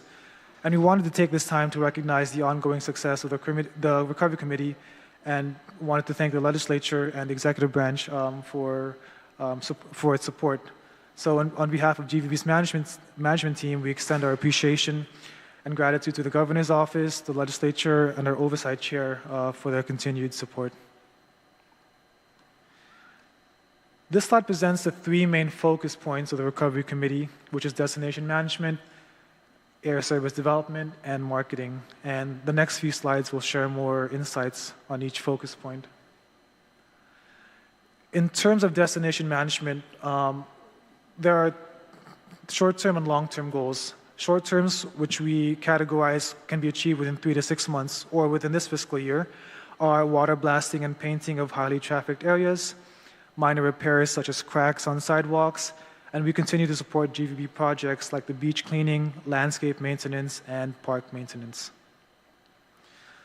Long-term projects, which will typically take 6 months or longer, these plans include the resurfacing of San Victorious Road, combining the Hagåtña restoration and redevelopment plans with GVB initiatives, major infrastructure repairs such as Tumon drainage system, island-wide sightseeing repairs, public restroom improvements, and enhancing safe airport and ground transportation. So there are 2 main goals for the destination management projects. The first is to improve infrastructure and scenery for locals to enjoy, and the second is to deliver the destination product that's promised within GVB's marketing campaigns. Both these goals are interconnected and mutually beneficial for residents and tourists. Another focus of the Recovery Committee is the air service development programs. These programs aim to increase seat capacity with a focus on South Korea due to its high demand. GVB is also exploring options to develop existing routes like Japan and exploring new viable routes in existing and new markets. For GVB's marketing initiatives, there's a primary focus on rebranding with a focus on the Chamorro culture, ensuring to highlight the Chamorro history, cuisine, arts, and sustainable tourism. These marketing campaigns will be data-driven and integrated with GVB's signature events to emphasize Guam's unique culture. And so as we wrap up our update, we just wanted to highlight the recent success of the Coco Road Race Weekend, which is one of Guam's signature events. Last Saturday, over 300 local and international kids participated in the Coco Kids Race. That same Saturday afternoon, GVB partnered with the Japan Club of Guam to host the Japanese Spring Festival. And on Sunday, GVB experienced a record turnout of 519 runners for the Coco Half Marathon, with 331 of those runners from international destinations from Korea, Japan, Philippines, and Taiwan. The race also featured the return of the Ekidan Relay, which hasn't happened since COVID. That relay had 240 participants, or roughly 600 relay teams. And so for our last slide, we wanted to highlight the importance of plans to increase seat capacity and recovery. For comparison, if we could, transition, sorry. For comparison, 2019 arrivals and market share are presented. 2024 arrivals for Japan and Korea visitors totaled 595,000, and Guam's market share has dropped by half for both countries. Without intervention, there are fears that Guam will experience a slow recovery rate while the tourism industry continues to struggle. However, with strategic action, GVB and its Recovery Committee are optimistic that Guam's tourism sector can rebound effectively and at a faster rate. And so that concludes our presentation. Thank you for your time, and we're happy to answer any questions you may have. Thank you very much. And again, we understand, of course, that your president and CEO is off island, and so with the questions being asked, your team being here, hopefully you can answer to the best of your ability for what may be posed to you. But let me ask you this question, because trying to make sense of this all. One of the things you had mentioned here in the previous slide, that one of the destinations favored by Japan is Hawaii. Okay, Hawaii is a lot further than Guam. They won't have the opportunity to. I mean, that's a day loss basically when they leave Japan. It's a day loss. Okay, it's a day loss in their vacation time. It's a lot more expensive than Guam. The yen is a lot weaker to the U.S. dollar. Why is that their destination as opposed to Guam? What is it that we're missing here? That Hawaii is claiming them, and we're not being able to do that. Us being a U.S. territory, we're expensive, but we're not as expensive as Hawaii. They can get here in a few hours. They can, lay out in the sun the next day. So they're traveling, and they're traveling to Hawaii. So there's something, so it's not just a yen thing. What is it? Mm-hmm. Go ahead, share your name and yeah. Hafa, my name is Elaine Pangilinan, and I'm with the marketing division of the Guam Visitors Bureau, acting here in an acting capacity on behalf of our Director of Global Marketing, Nadine. Yes, Hawaii has been a long-standing competitor of Guam. You know, they have a long history with Japan. They have a lot of programs and a lot of support from the Japan government, as well as the travel agencies. It's kind of something not in our control, but we do understand, even though today's market, they're still struggling in terms of getting their numbers up through COVID, pre-COVID numbers. We're in the same situation, but we do understand that they are still traveling there regardless, and we are working our best to continue our marketing efforts there, working closely with the agents, working closely with the OTAs, working closely with the Japan tourism bureaus, JATA, whatever, to see what we can do to do any types of cooperations that can help elevate Guam's presence in Japan. You said their close collaboration with the governments of Japan and of course their local government, I guess, in Hawaii. Yeah, you know, because Hawaii has Sure.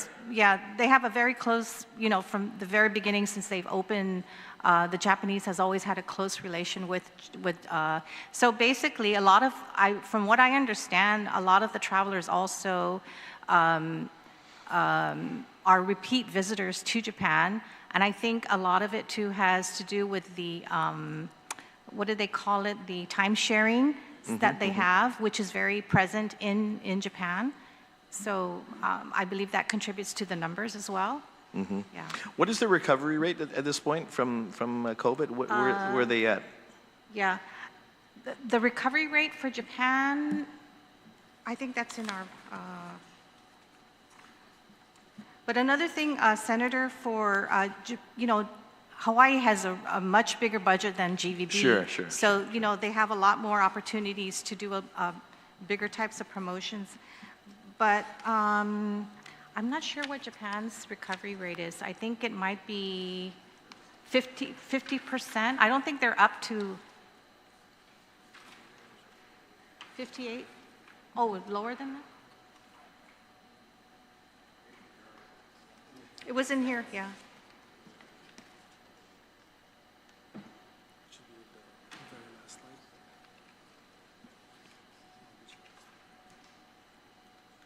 So they're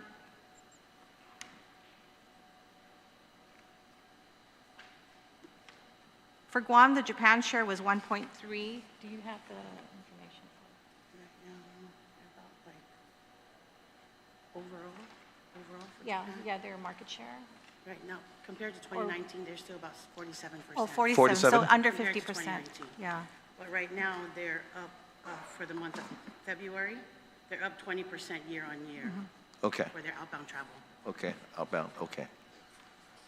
Where is Hawaii in their recovery? Where are they at?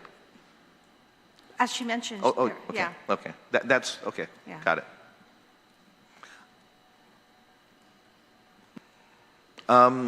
The other thing is, what specific demographic is GVB prioritizing in its tourism recovery plan? And what data supports that decision over other demographics? So the demographics, at least for Japan, I'm sorry. The Democrats? That's was why a twist of our the numbers are tongue. down. That's why our tourism numbers are down. No, Senator. Thanks, good catch.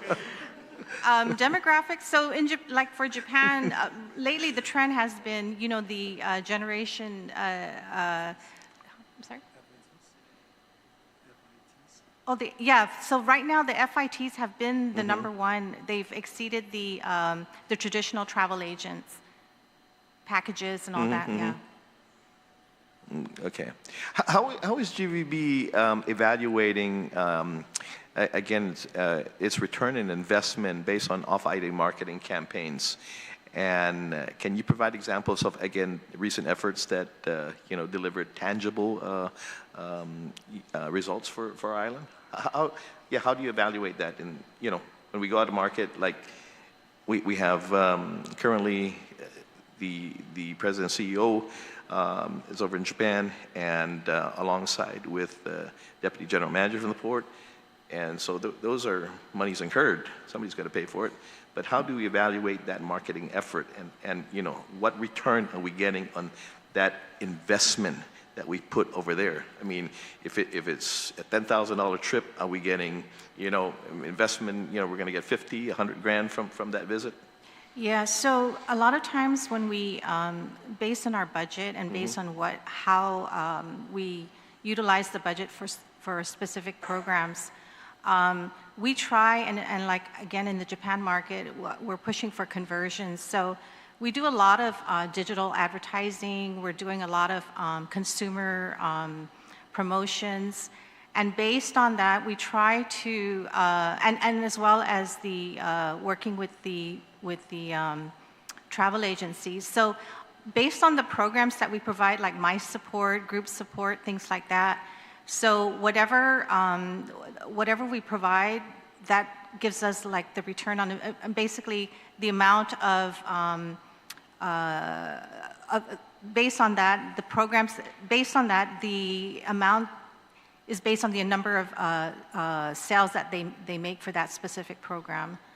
So for instance, for our group sales, so depending on the number of groups that were sold, there's a certain amount that GVB would support. Also with, there's other programs such as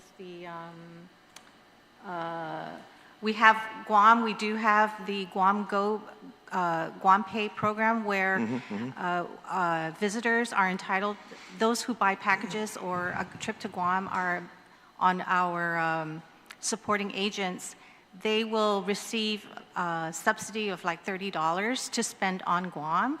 And so we track those numbers.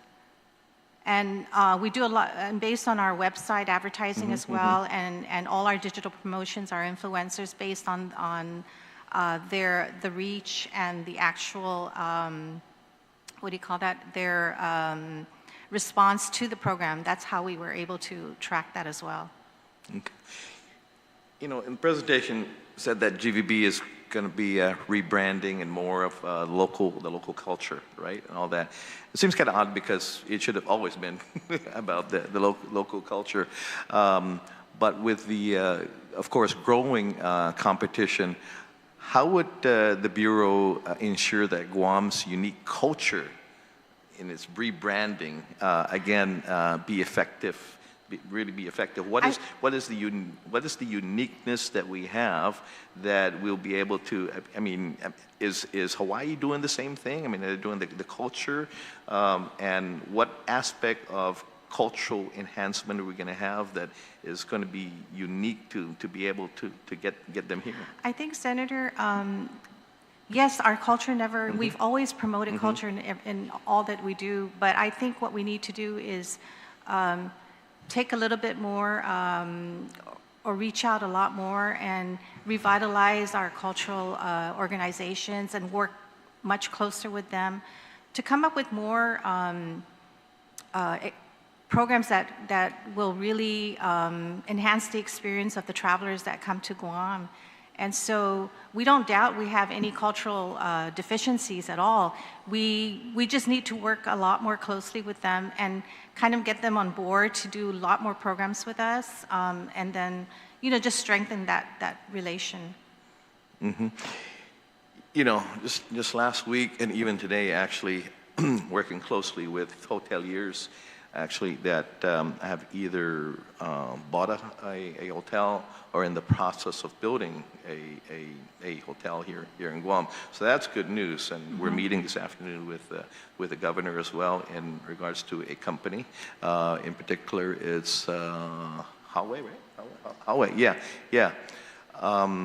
And so how is GVB working hand in hand with GIDA? Because one of the things that I've met with the company last week that bought the Pacific Star, and the governor likewise with the company that we're meeting with today with the governor, is that we said we have a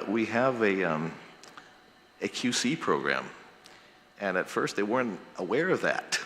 So it's we're not, and that's one of the things that I want agencies that we can't operate and work in a bubble. We have to be all working together, because if these things are unknown and these things that we can provide, and these things there has been, and for the PAC Star, that's about $120 million investment, whereas the other hotel is close to $1 billion investment. And so those are the things, these things are on the horizon, and they're moving forward. The hotel that's going to be built, they're already going through their permitting process at this point, and that's going to be down at where the Palm Ridge Hotel, what was that? Palm Ridge? Royal Palm or something, Royal Palm, yeah. So how are you collaborating with the hoteliers, with GIDA, because this is all in line with with what we're trying to do? Yeah, thank you for your question, Senator. GVB has always been collaborating with GIDA. For example, the streetlight projects that we installed in Tumon, that was a collaborative effort between GVB and GIDA. There's also ongoing collaboration for issuing new hot bonds to fund a lot of the long-term initiatives that the Recovery Committee has. So it's ongoing discussions. A lot of the hoteliers are also part of GVB's board, and they are also involved in our committee meetings. So it's an ongoing discussion of plans that we have. It's just a matter of structuring those plans and formulating a plan to execute. Yeah. How is the TAF performing? Have you been tracking those figures? How is that performing? Yes, we have. So each month the TAF report is issued at the 20th of the month by BBMR. There is a projected deficit by the end of the fiscal year. I think on last numbers it was negative 2.5 million. We do hope that the uptake in arrivals with all these initiatives, at least the short-term initiatives, would kind of either decrease that number or at least remove the deficit in total. But currently there's a tracking of a deficit. Yeah. You talk about hot bonds, and I know that's a question I know some of the board members have talked about, and even in the tourism recovery talk about hot bonds. What is the intention of GVB's, again, hot bonds, and what do they intend to do with hot bonds?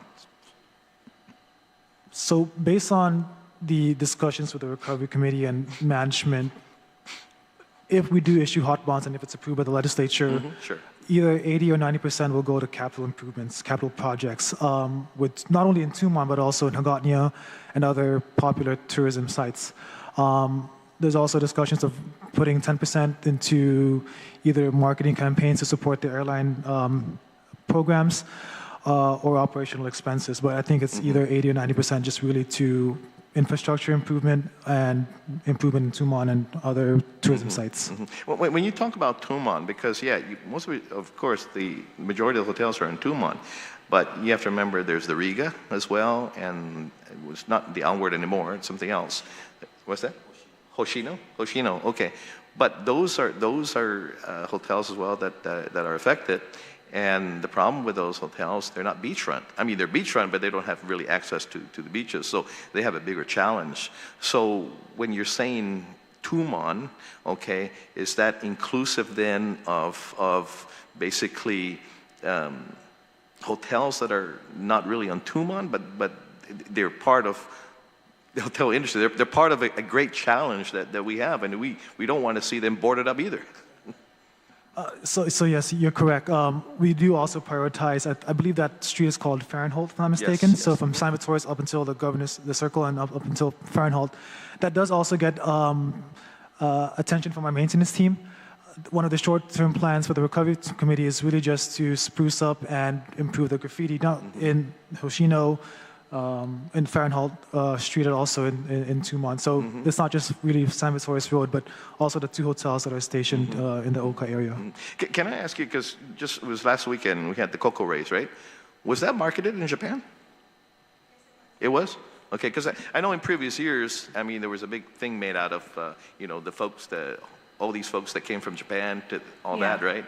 And a lot of times they were the ones that win, all that, right? Yeah, just like but this year. I didn't see that much. Well, again, there's the reason why I asked, because I didn't see too much of the news carrying that a lot of folks and how many came for this race and all that.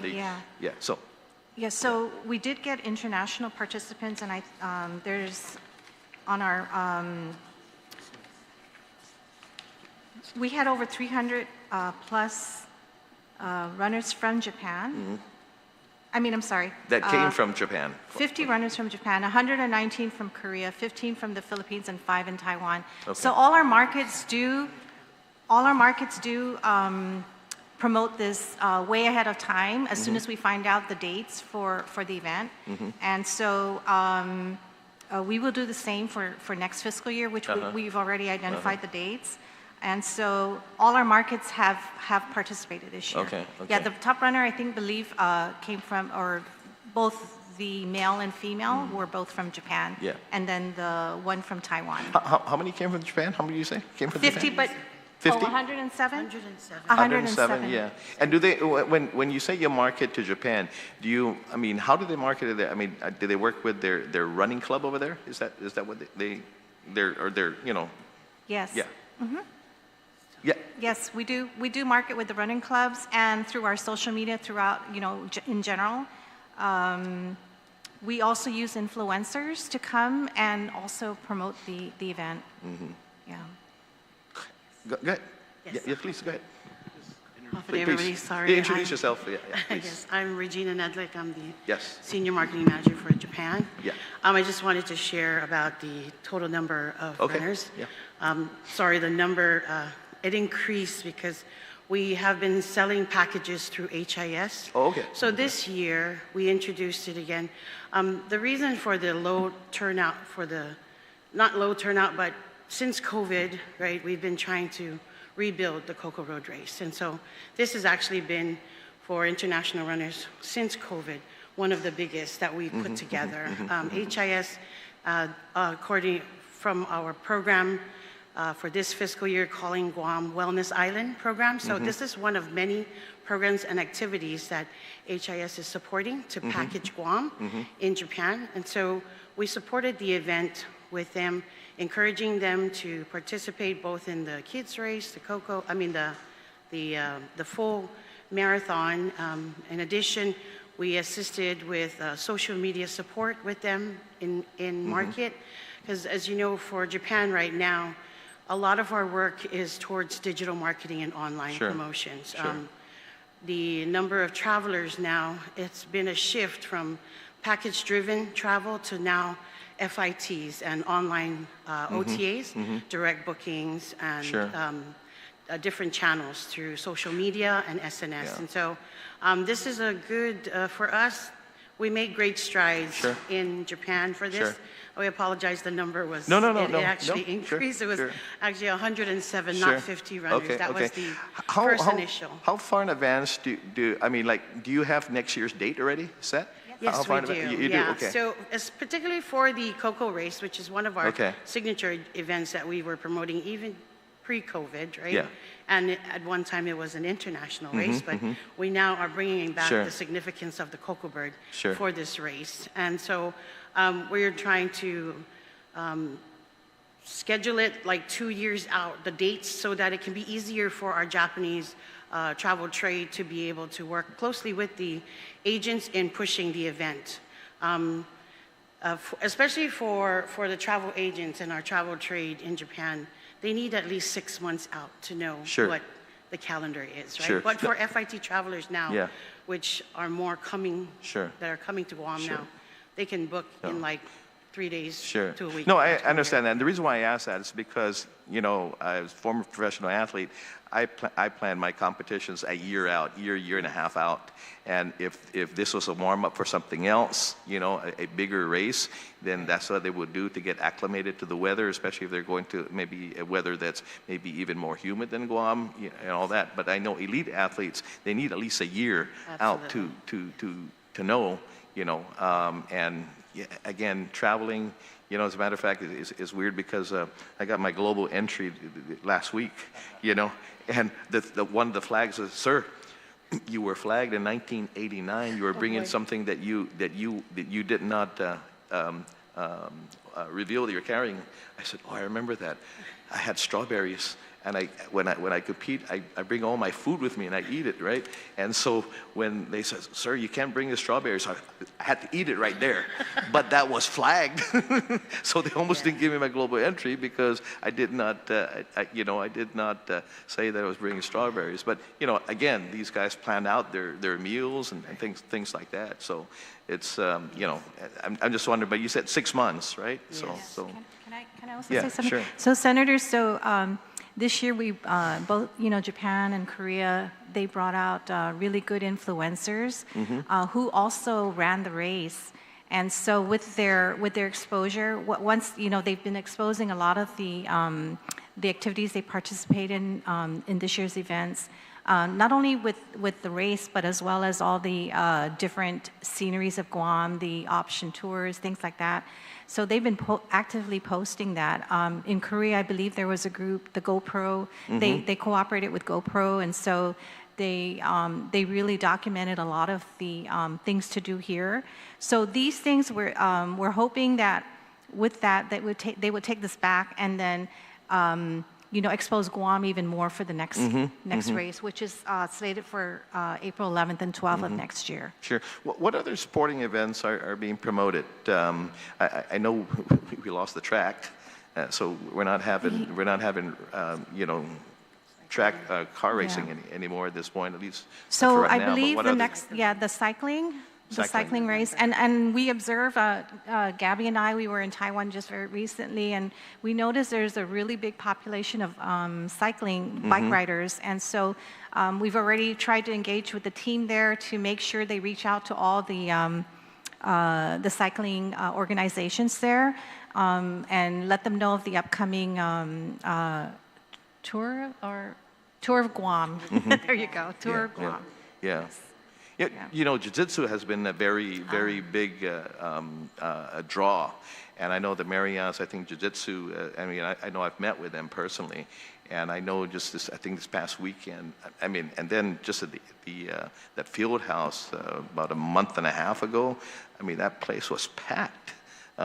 You know, I thought it was. I thought soccer was number one, but it looks like jiu-jitsu is really gaining ground on that. So where are we at in regards to that? Because I know that they're doing a circuit. I think the jiu-jitsu is doing their circuit. So I believe they're in Taiwan now, the Marianas Open, and we understand that there may be over 5,000 participants. Yeah, this is Gabby. She's our senior manager for. Mrs. Gabby Baza. Hi, half a day, everyone. Hi. So my name is Gabby, and I handle the Taiwan market at GVB. And so yes, sports tourism is very, very much a popular segment for us here at the Bureau. Particularly for jiu-jitsu, we've been working close with the organizer. His name is Steve Shimizu. Yes. Yes, and so not only do they have major events on Guam where international competitors come to Guam, but he's been doing kind of a Marianas Open tour. So they had Marianas Open in Nagoya, South Korea. They just recently finished their exhibition in the Philippines, and now upcoming on the 26th and 27th of April will be in Taiwan. So we're in close communication with him, seeing how we can assist. I think there's about over 1,200 competitors, and he estimates around 5,000 spectators. So it's a great opportunity for GVB to be there at that event with a booth to not only promote Destination Guam, but we're trying our best to also get United Airlines or a travel agent to be with us at our booth to sell on the floor to competitors, to spectators because the next Marianas Open in Guam will be in October. So it's just a good added value campaign that we're doing with the organizers of Marianas Pro to always promote Guam. Okay, appreciate it. Likewise, you know, the Bureau has many Visit Guam social media pages, okay? How much does does GVB use to manage all these pages? And can you send me the insights, of course, of the reports so I can share it with our team and our committee members? Can we be able to do that? Yeah. What is spent on that, in managing that? Do you know? Budget. Roughly? Budget-wise? All our websites? Yes. Or I mean, our social media? Yeah. Roughly. So right now, all our markets, they manage their own individual. Okay. Yeah. So, you know, this is, but for Guam, we do have, our PIO usually is the one who, whenever we have events, programs, we let them know, let her know, and then she would be the one to manage the Who's your PIO? Lisa Berdalio. Okay. Yeah. Got it. Go ahead. I'm sorry. Yes. I interrupted. No. So that's what we do. Okay. And then, of course, all our markets, we do a lot of social media. Yeah. Yeah. So do you have a rough cost on the estimate? Estimated cost and roughly? Yeah. Okay. Thank you, Senator. So in terms of GVB's main website, I don't have the exact numbers right now, but it roughly costs around $40,000 on a yearly basis to have a vendor make sure that the site looks nice, make sure it's updated, and it's well kept. In terms of the other markets, and they can correct me if I'm wrong, but I believe the cost is integrated with the monthly fee that we pay to our marketing reps. So we don't know the exact details of how much it costs them, but yeah, it's integrated in that fee. Yeah. And do you outsource, or is that in-house that you're doing it? It's outsourced. Outsourced. For GVB's main website, and the marketing reps do their in-house. So what is the vendor's role then? What is the vendor's role? It's a multi-level scope of work. So they make suggestions of how to improve the website. They also make the graphic contents on it. And how it works is we suggest how we want it to look like. We give them the content of what the details should be, and they make it as aesthetically pleasing as they can. So they do Instagram, Facebook, and all that? Yes, yeah. Okay, so this is all outsourced? The same vendor, right? For the website versus Instagram, Facebook, and all that? Same vendor? Okay. Our GVB offices in market. Okay. Typically, social media is just a free, Sure. to promote Guam. But should we boost ads or have any type of social media promotion, then there's somewhat of a cost. Okay. Very minimal. Okay. Though. Do you have your graphic designers, or is that all part of the vendor? For our social media, it's our rep offices. Your rep who office. handles Okay, all so of that in-house your graphic designers in-house. All that's in-house. for our office. Okay. Co-chair? Thank you, Mr. Chairman. You definitely had a lot of detail in there, so I only have a couple of questions. On the, it seems to me like, because I've been approached as well by the Jiu-Jitsu organization, and it seems like that's quite popular. Do you plan to continue supporting their efforts?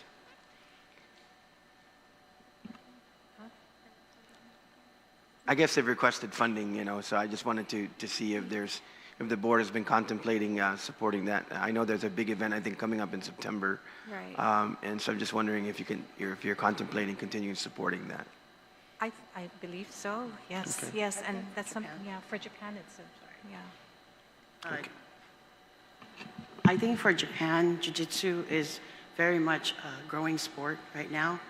Given that they went out into the markets of Nagoya, we look for these kind of sporting events to even support, for example, our airlines. And if they are held in certain areas in Japan, we're always very big on trying to promote these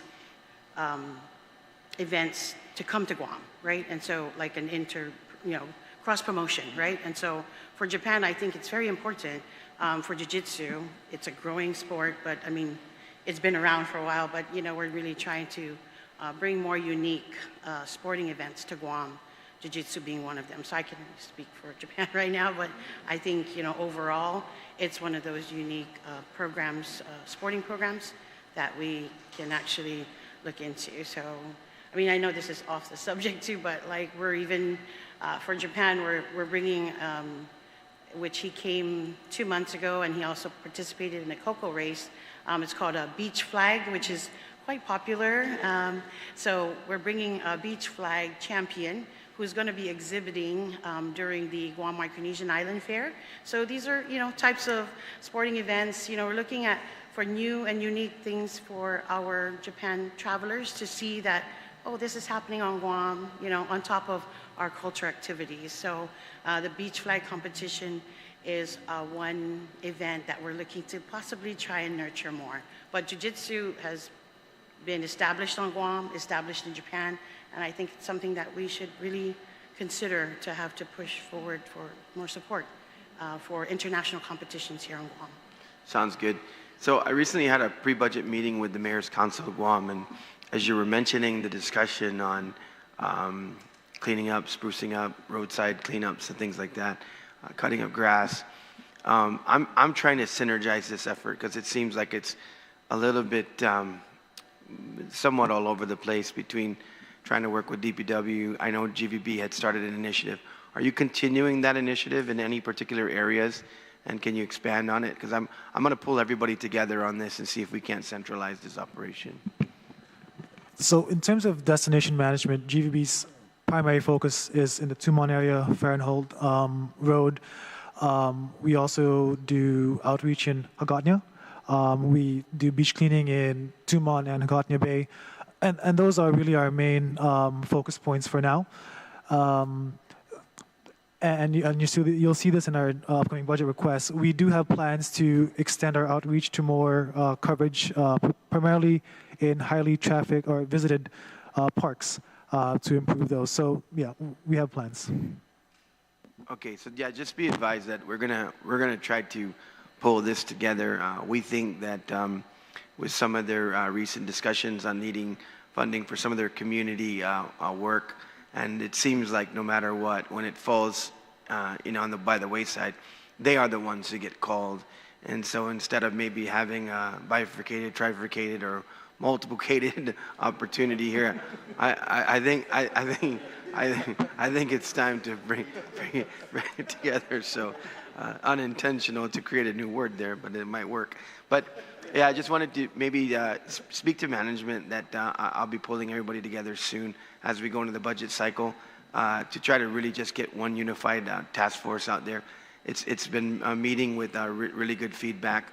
I think sometimes when these tasks get pushed all around, and then it becomes nobody's task, right? And so I think if this year I'm going to try to make sure we get one central task force team to get out there, and a rapid response team, because we really need to do this. This is one thing that we're constantly getting the complaints about, is making sure that roadsides being neat and clean just makes a whole different feeling. Particularly, like you said, FITs, these people are renting cars, they're getting in vehicles, they're driving around, they're not on buses distracted. Most of their passengers are really trying to get that experience and feeling Guam. I can tell you probably once they hit Inalahan, they just want to park and stay. Some of the southern areas, I mean, let's be honest with ourselves, are really, very, very meticulous about keeping their roadsides clean. So I'll be concentrating on that. But otherwise, thanks for the update, and let's just keep pushing, right? The whole idea here is a one Guam approach with our partners, and certainly we encourage you to keep doing what you're doing. On the San Vitores Road, there's some good news coming soon too. The chairman and I will be introducing that soon. So, but thank you for your efforts. Thank you, Mr. Chairman. Thank you, Senator Duenas. Senator Gumatao. Good morning, everyone, and thanks, GVB, for your work. And I just want to have just a couple ads, if you will. I know we were talking about the one ad for the Micronesian Island Fair. So maybe let me add maybe one other one. And this is not just about adding for sake of adding. We have sport federations across all of the island. So when you're talking about, let's say, the Island Fair, it makes a lot of sense to maybe work with the Paddling Association to use as a showcase to look at maybe bringing paddling to Ipao Beach during the big events. I think that that makes a lot of sense. But let me stick with EPAL for a moment, because and we add the one sport that I think that we're overlooking, and probably is not going to need as much marketing as you think, but it's beach volleyball. And I know they've approached the Visitors Bureau, and if they're able to, and if you're following, and they've been doing their work across the region, but the investment into EPAL Beach, if we're able to do so with maybe it could be hot bond monies, it could be private or public-private partnerships, but the FIVB, just as important as any of the other sport federations, can commit to longer events. Why not? Beach volleyball is a big deal in Japan and in Korea and all across the region, just as important per se as say other sports. I mean, we've seen the success of basketball, but that's at a different level. That it's been awesome to see their rise in popularity. And one thing we're not talking about, because I see our head of our airport, but we have golf courses that are just need they need more attention. And I know that this is not about saying go in there, we're going to clean their golf courses. That's not. But we're playing golf, and we should start to look at maybe marketing efforts to bring back those industry or those kind of players, because our golf courses are much more inexpensive to play.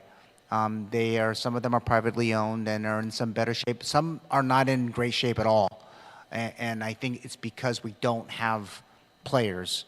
Local golfers can play a lot, but obviously we've relied so heavily in the years past, which is to my next question. It was going back to what the chairman had mentioned.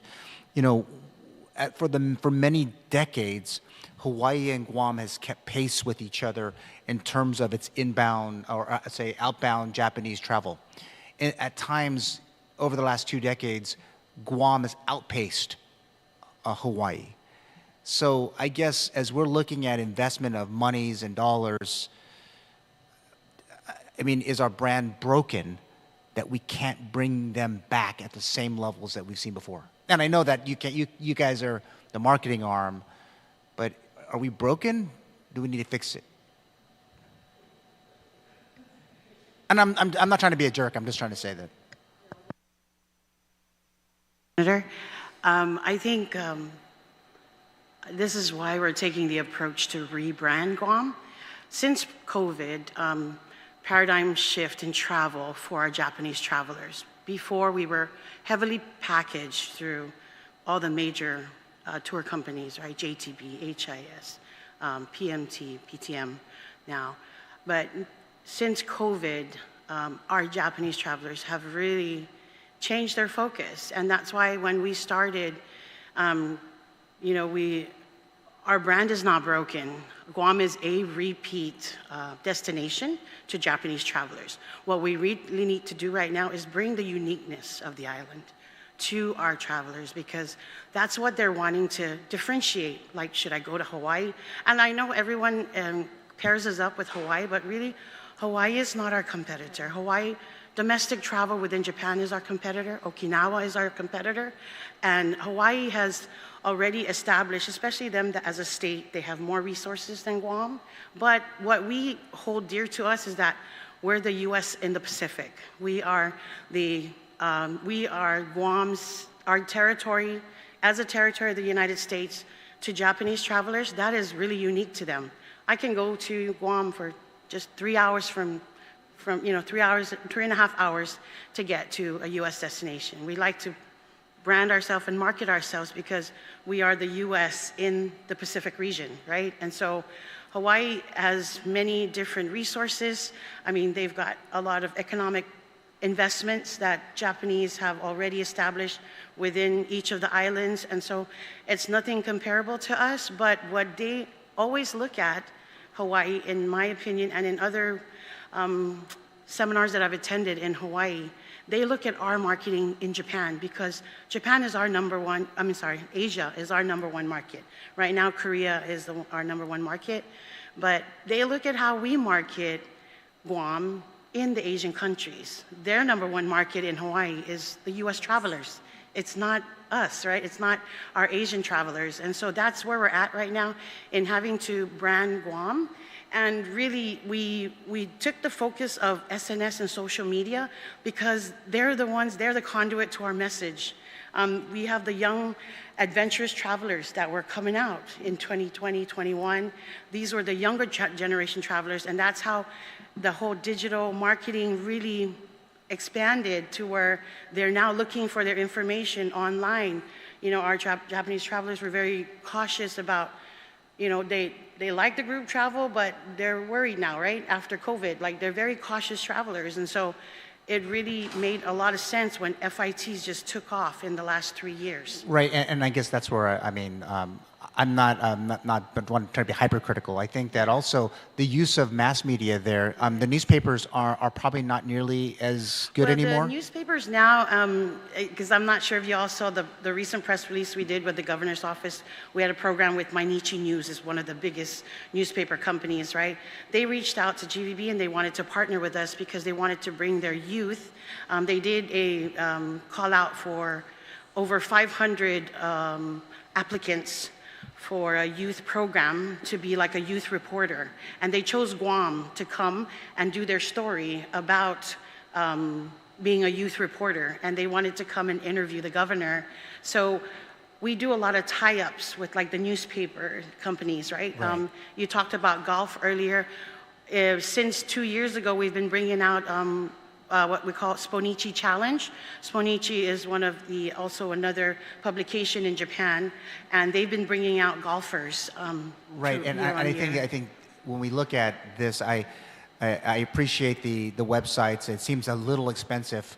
I would probably, if I would recommend, I mean, if we're doing it on social media more, it might make sense to reallocate the resources from, let's say, 80-20 of website, but maybe 60-40, so that we can allow, I mean, those boosts aren't cheap, but those boosts can get to more people a little bit faster than your average bear. But we could go on all day, but I just say, Mr. Chair, again, when I think about the effort, I hope that we're going to spend a lot more time, as Senator Duenas mentioned, on destination management as part of a broader effort, and with a little experience too. But I'm also hoping that when we come back here, that it's a big push to try to just kickstart the whole entire industry. That's why I was asking the questions of the Port Authority, because there's untapped areas that we just don't don't think about. But I'm hoping that you'll think about it after this conversation. Thank you, Mr. Chair. Thank you, Senator Gumentano. Senator Board? Thank you, Mr. Chair, and thank you, GVB, for coming down and sharing some of your updates. I think what I'm interested in is there was the tourism recovery report that was published. I don't know if it was published last year, the May 2024 report in regards to the recovery plan for Guam's tourism. I was just curious because as when I showed up and I looked through this, when we look at like just some of the highlights of recovery, and just kind of some of the information I understand, I don't see a lot of the recommendations or some of the strategic objectives within the report as part of the recovery plan. So does you guys' recovery efforts align with, because that was $1 million report, like 1.14, I think. And I'm just curious, just based on the strategic short and long term, where that aligns within what you guys presented to us today. Thank you, Senator. So my understanding is we have a recovery committee to spearhead recovery. They use that report as a baseline, as a guide. If I recall correctly, one of the main recommendations was to market Guam's unique culture, which is part of the marketing rebrand strategy. The other one is to improve infrastructure, improve the product that Guam is selling. And that's also embedded into the recovery plans, the recovery committee's plan. So, I believe they use that as a guide of how to move along and progress with their plans. What about I guess the things that I'm a little interested in regards to the report was removing some of the bureaucracies and red tape right within government, and then partnership with the small business community. So where within those discussions, I guess, is there any effort from GVB to Because I mean, when you look at like the whole government approach, yes, it's good that we have GVB in the airport here, but then how do we go into the community and make it a one Guam approach? Is my question. So one of the initiatives for the Recovery Committee is really bring in both public and private stakeholders. And when it comes to private stakeholders, it's a mixture of, I would call them medium and large companies, but also local small businesses and cultural practitioners. That way, when they have their meetings, they get a more broader insight as to, hey, is this plan feasible? Is it viable? What are your thoughts? And I know that's been going on because I've been in those meetings and I've seen it happen. So it's been an ongoing collective effort. Okay. So I guess back to the report then is really more of just from that report, does that, I mean, in regards to the Recovery Committee, is that like the driver in regards to, I guess, the path forward? Because it just seems like, what I was really looking for was some of those things to be highlighted, right? Because if it was a study, I'm going to assume that there was some data to justify the path forward. And then for me, because that was something that I've really been looking at over the last year since it was kind of shared with Senator Blas, that's where I was at the time, is just kind of waiting to see what was supposed to evolve out of that report. And I mean, I know there's a lot of effort, but just trying to understand, like, what is going to be the return? Like Senator Lujan asked earlier, if we're spending all this money on the CEO going to Japan now with this this $1 million or that $1 million report, what is the return for Guam in regards to what you guys or what GVB is going to do with that report? I think really the return is giving a good baseline, giving a good path forward on what the issues are. I know the report not only looks at Guam, but they've also done research in key source markets to see what they like, what they don't like, what are areas for improvement. So I think the value really comes from being able to structure a plan based on research, based on data, on how to really revitalize tourism. The more of the expenses will really be how to fund those plans. And I know just based on discussions with our president that we do want to find a way to be able to quantify the return. So when it comes to X number of dollars going to this campaign, currently the returns are quantified by exposure, by reach, but we also want to find a way to integrate how we can quantify more structured analytical returns, being able to analyze from that and make decisions. Yeah. Okay. Yeah, so I guess just to close with, because I guess when you go back to and speak with the CEO, there's all these different positions in the government, so I just want to make sure I don't promote her or demote her. But just I guess as we get further into budget discussions, right? That's us as senators. We're going to really look at with the limited resources coming in the upcoming budget is how do we quantify the support the amount of money that you guys are going to that we're going to give to GVB, but then also understand especially this report, because it was really something that was never really, I guess it was a while before it got released, and it was something that I sat in a couple meetings and trying to figure out, hey, Guam, we talk about Guam's recovery effort in regards to tourism. We're really not seeing anything. Nobody's talked about the report, but it was $1 million investment that we haven't really seen anything from it. So that's definitely something that we'll continue to ask more questions about. So thank you for coming on today. Thank you, Mr. Chair. Thank you, Senator Bora.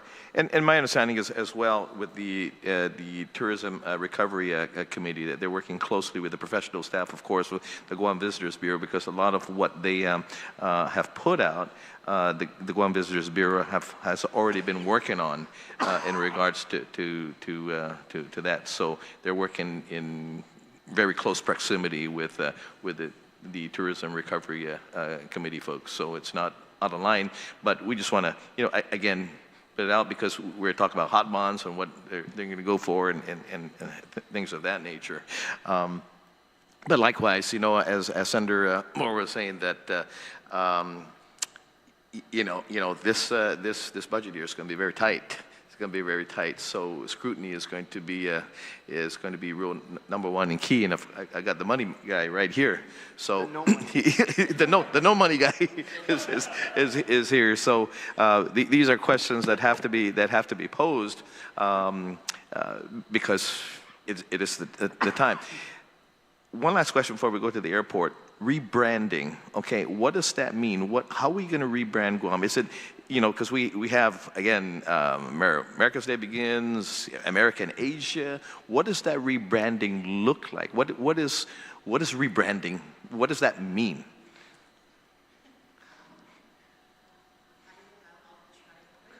Sorry, I'll try to answer this to the best that I can. Yeah. I'm looking at my former general manager sitting at me going, Regina, you know the answer to this, okay? So, I think that what we really need to do is, it's a community effort, right? With GVB and the entire island and everyone on this island, but really bringing out what the essence of Guam is. Not a while back, I believe it was, we branded Guam using the letters GUAM.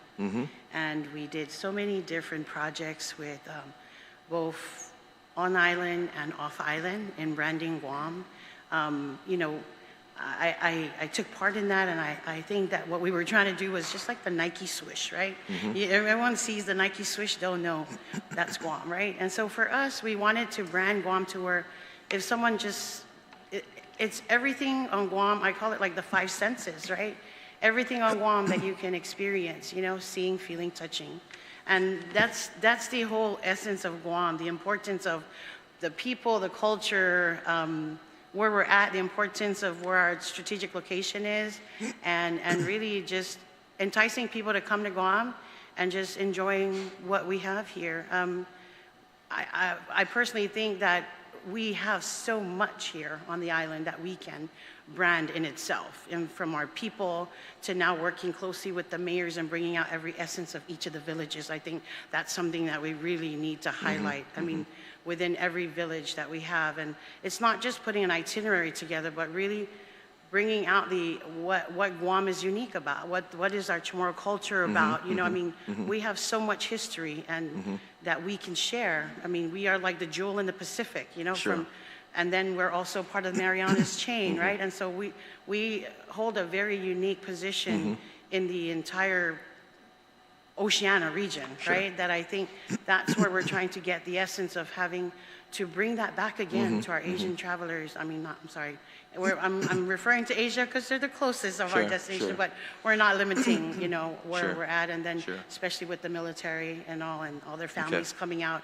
I mean, we have so much opportunities, right? And I think that's where Guam's uniqueness, and maybe rebranding is not the name, maybe, like bringing out the essence of Guam, what makes Guam unique. I think that's where in Japan, I know that they know where Guam is. They understand Guam has been there for many years. Well, I hope, I hope that this is because, and I've said this, I told all of you this. I said, the branding of Guam, the visit to Guam should start as soon as this tourist enters that plane from wherever they're at. Absolutely. Okay, from wherever they're at, they should experience that. Okay, because I tell you, I mean this through experience is that this passenger can have 4 or 5 different experiences by the time they get off the plane, and it could be a very bad one. Okay, you can have bad customer service from the airline, depending on which airline you fly. Okay, when you land at the airport, if the airport personnel is more tired than the passenger, that's another experience. When they go through immigration, depending on how long the line is and all that, okay, and whatever hassle they may have, that's an experience. And then when they get out, when they go to customs, that could be another experience, right? If they don't have a ride and they get out and the cost of taxi service, they could, I mean, that's another experience, So you can have either 4 or 5 different experiences, and then if they go to their hotel, and if they can't check in until 3 o'clock in the afternoon, and they arrive 4, 5, 6 o'clock in the morning, that's another experience. So we have to all be in concert, and I'm glad, you're working closely, of course, with the hoteliers in regards to maybe early check-ins or maybe a discounted rate for them to check in a little earlier, so we're able to alleviate that, and we're working closely with the airport and DPW to get the what do you call it, the sidewalk paved from, from the airport on down. So again, that's why we can't operate out of a bubble. It's all at one, and I hope that, and the airport is next, that when we get out, as soon as you get out of the plane, man, the music is blasting, Kanta Baboy or whatever, or something, whatever. I've said Baboy Halutano today, yeah, whatever it may be, but, if I get out and I see the airport personnel a lot more tired than I am, che, like that, right? So we have to, the experience has to start from the gate, when they get on that plane, and maybe we can talk to the airline folks that, it's not it's half a day. As soon as, it's a half a day flight.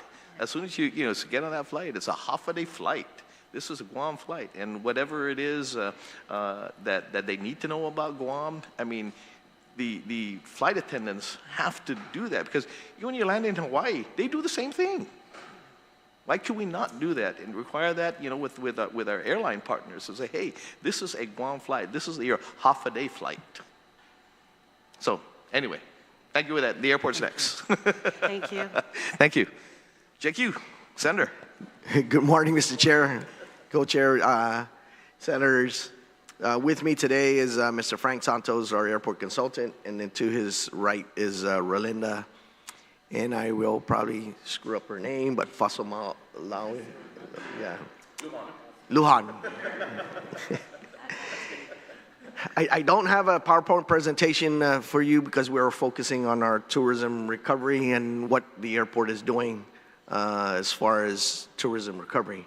I would like to give a update on as far as our flight activity for this summer. And it looks like we're seeing positive increases right now in as far as flights coming in. We see Korean Air adding on another flight, which is the flights that we've been trying to get, the 1 a.m., the early morning flights. So they're starting to come in, and they're going to start in June. And they're going to be providing about 146 flights between that and October, from June to October, which adds to about 48,348 seats additional. Jeju Air will start October 1st with 12 flights, and that would add on another 2,268 seat capacity. Then T-Way starting in July with 98 flights with about 18,862 in seat capacity. I would like to add JAL, Japan Airlines. They went from 4 daily flights, or 4 flights weekly to daily. And so they've been coming in above projections in the latest report that we have. So Japan Airlines been doing pretty well in that. As far as our improvements to our terminal, we have the external painting project that's going on. That's about 90% complete on the frontal area, and then they'll be starting to go into the air site, the AOA site. But as far as the front of the airport, it's about 90% complete. So that's ongoing. Our terminal flooring is ongoing. That kicked off March 26th. And so the first phase is already being done in the Guam Customs area. So there's 5 phases that goes with terminal flooring in the customs area, and that will be first phase on Guam Customs, and then the first phase in CBP. After Guam Customs is done with the first phase, it goes up to CBP, and then the second phase goes back down to Guam Customs, and then the second phase up to CBP, so it rotates. That will be done by January of 2026. That terminal flooring is no longer going to be carpet. It's going to be terrazzo, so that in case we do have another super typhoon where the place becomes flooded, our recovery will be much shorter, and we don't have to repair the floor or replace the floor again. So we are changing that to terrazzo.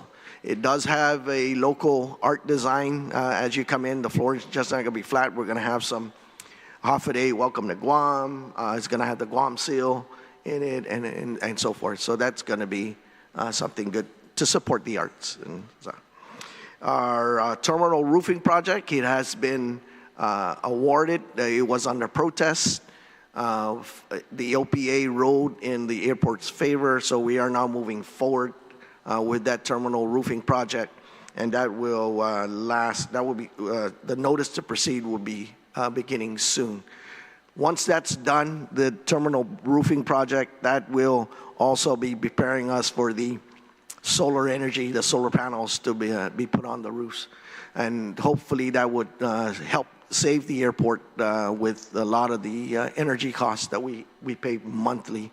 And we pay about $600,000 a month for power bills, so we're looking at cutting that down at least 20% with those solar panels that will be going in. The apron and taxiway rehab is continuing on. Gates 9 and 10 will be done by next month, and they will move it down to the other apron areas, the other gates. And as far as passenger experience, what you mentioned, Senator, once you get in, every step of the way, we have to make sure that their passenger experience is good. So as far as the Customs and Border Protection, we have now the biometric system that comes in. It's all paperless when you come in. So before you even leave your country or your country that you're coming from, you've already gone online to make sure you put your entry requirements in. If there's a question that CBP may have on a particular passenger, I think what would happen is that CBP will get a hold of the airlines who will deny their boarding the aircraft. Anybody that has an issue, they will be denied boarding before they even come to Guam, so that would be a lot better. Of course, the Guam Customs form now is digital. So before you get to Guam, you have within 72 hours to submit your CQA form, get your QR code, so it'll be done in advance. You know, that is something that I think airlines should mention when passengers get on the plane. In regards to that, because there's still quite a few that are going to looking for manual stuff, thinking that they haven't switched over. So I think that's something that the airline should mention, prior to maybe departures from the destinations, that if they have access to Wi-Fi, because airlines will tell you have Wi-Fi, but they can't connect to it, man. Maybe if you're in business, but maybe if you're in econ, they can't connect. So if they have an opportunity to get into that website right away to CQA and be able to log in. I think that's a good suggestion. I think if folks are going to, let's say straight when they're purchasing their tickets, they should be made aware already from the start. Hey, you need to do this. Also on the plane, it has to, and this is what I mean by a half-a-day experience, a half-a-day flight.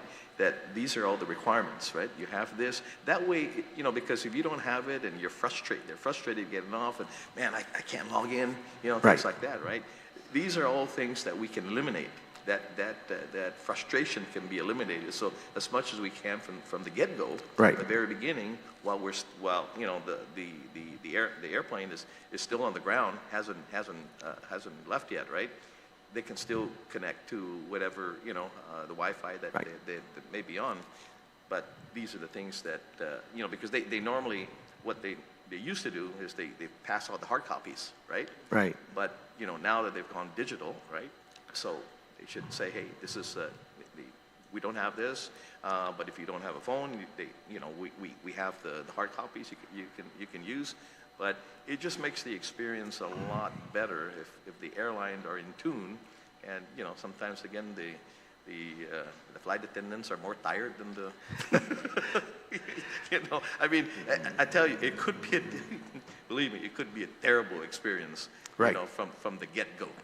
I think that's something that we need to improve on, and maybe work with GVB on that, because I know that they were the one that put the forums together. And I think one of the issues, like for example, when we were we're flying to Korea, there was a QR code. We go on the QR code, and it takes us to that website to start the entry requirements getting into Korea. I think that's what we need to do. If from the other destinations, is get them on the QR code, and it automatically takes them to that form, and so they can fill it out. And I think, you know, again, if you're coming to Guam for whatever destination, this flight is coming from wherever to Guam, you know, that airline plays some island music. Right. Get them in the mood already.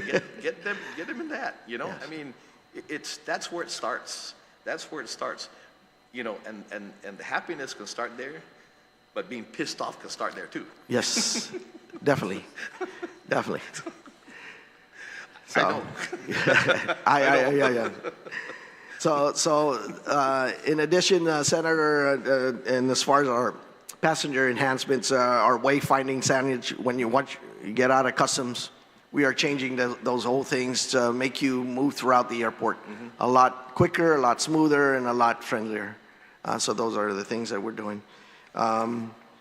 Frank Santos can give you an update on our CIPs, what we're doing in as far as the future, as far as the airport is concerned. What we are doing as far as initiatives in as far as working with DOD is we're trying to get our joint fuel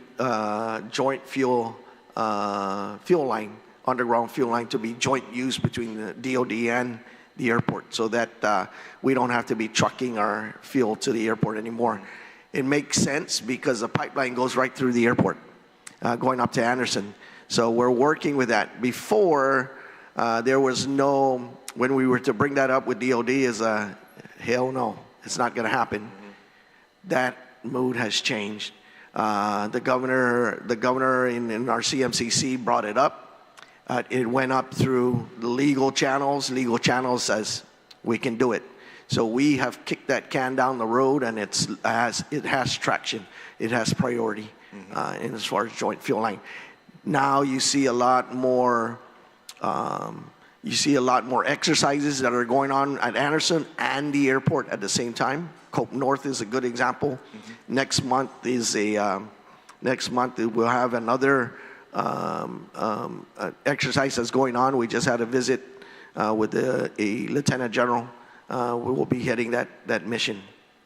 I would like to say that the bill that we have, that the legislature has heard, Bill 6738, has gotten traction with some agencies.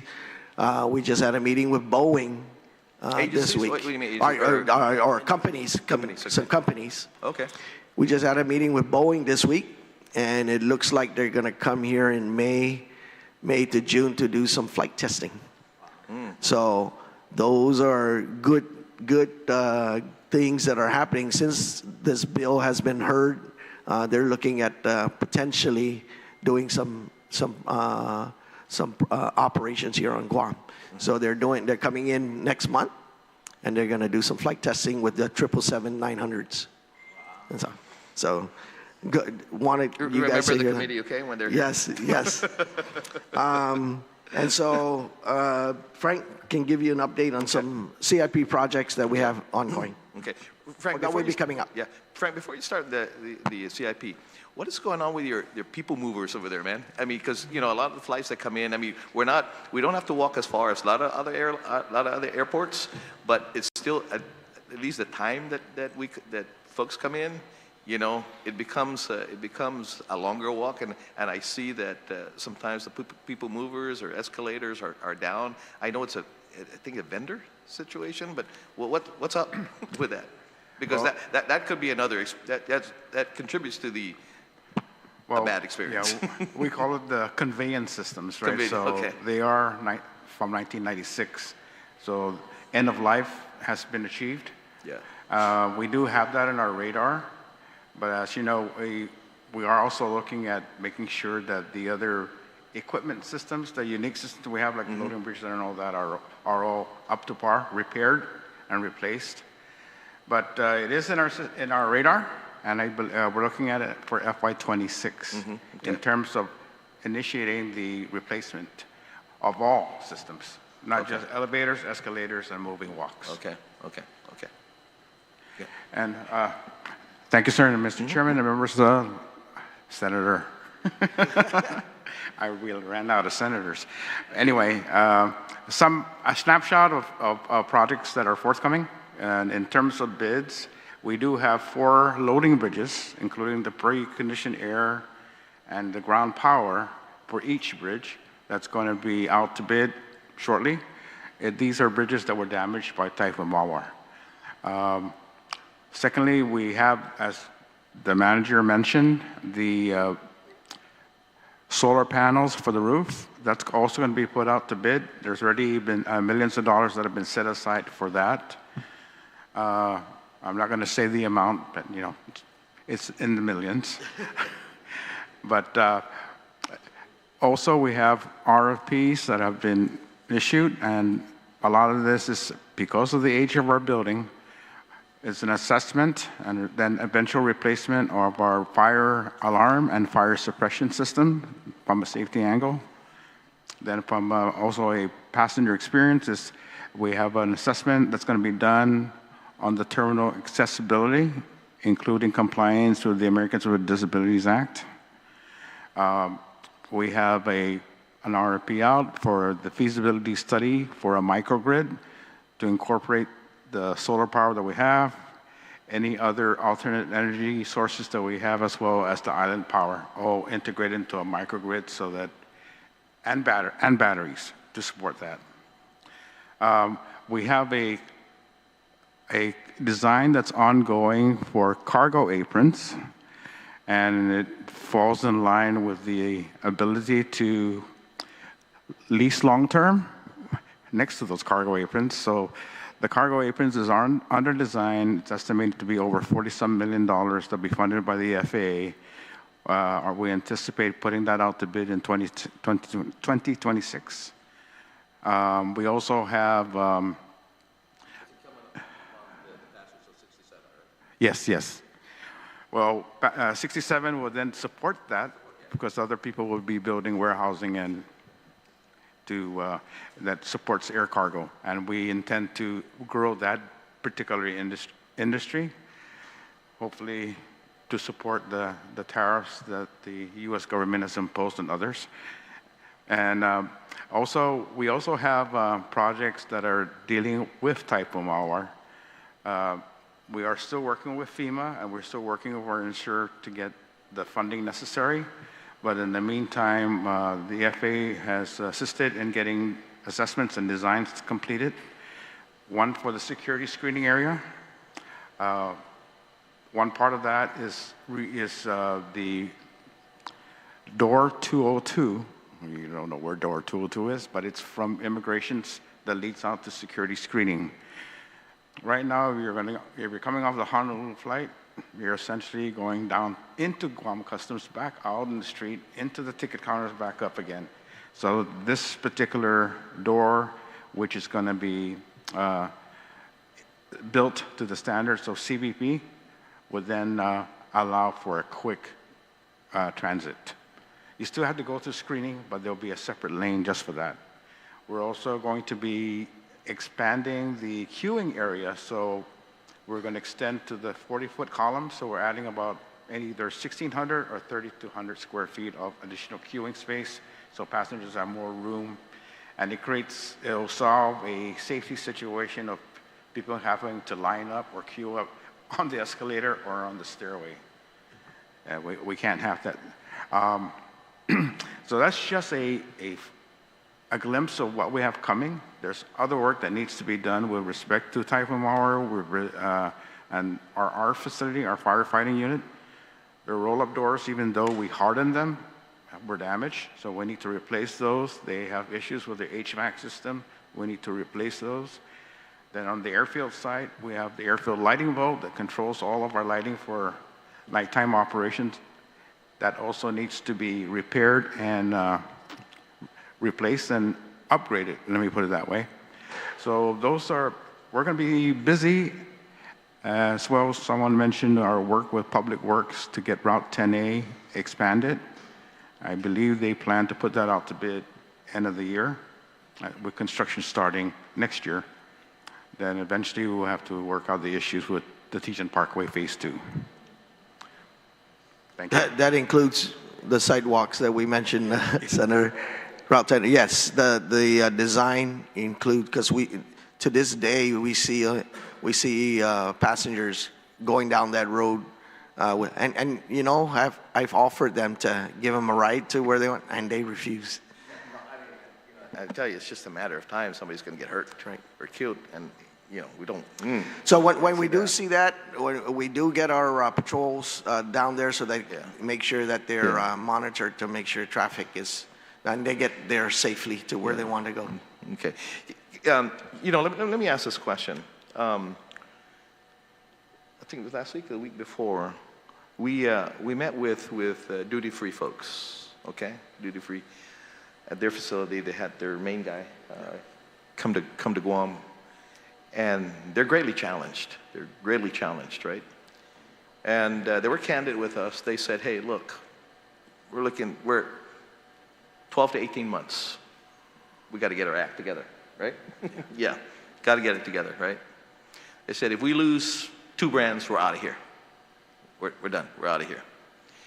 And it's really sad when we go down there and you know, what used to be very robust, right? We were the only ones, really, that were walking around, you know, duty-free, and their hours are being curtailed. They don't open till 10. They close at 7 and all that. And obviously, because the high cost, right, of course, of operations. You said you're going to go out on RFP.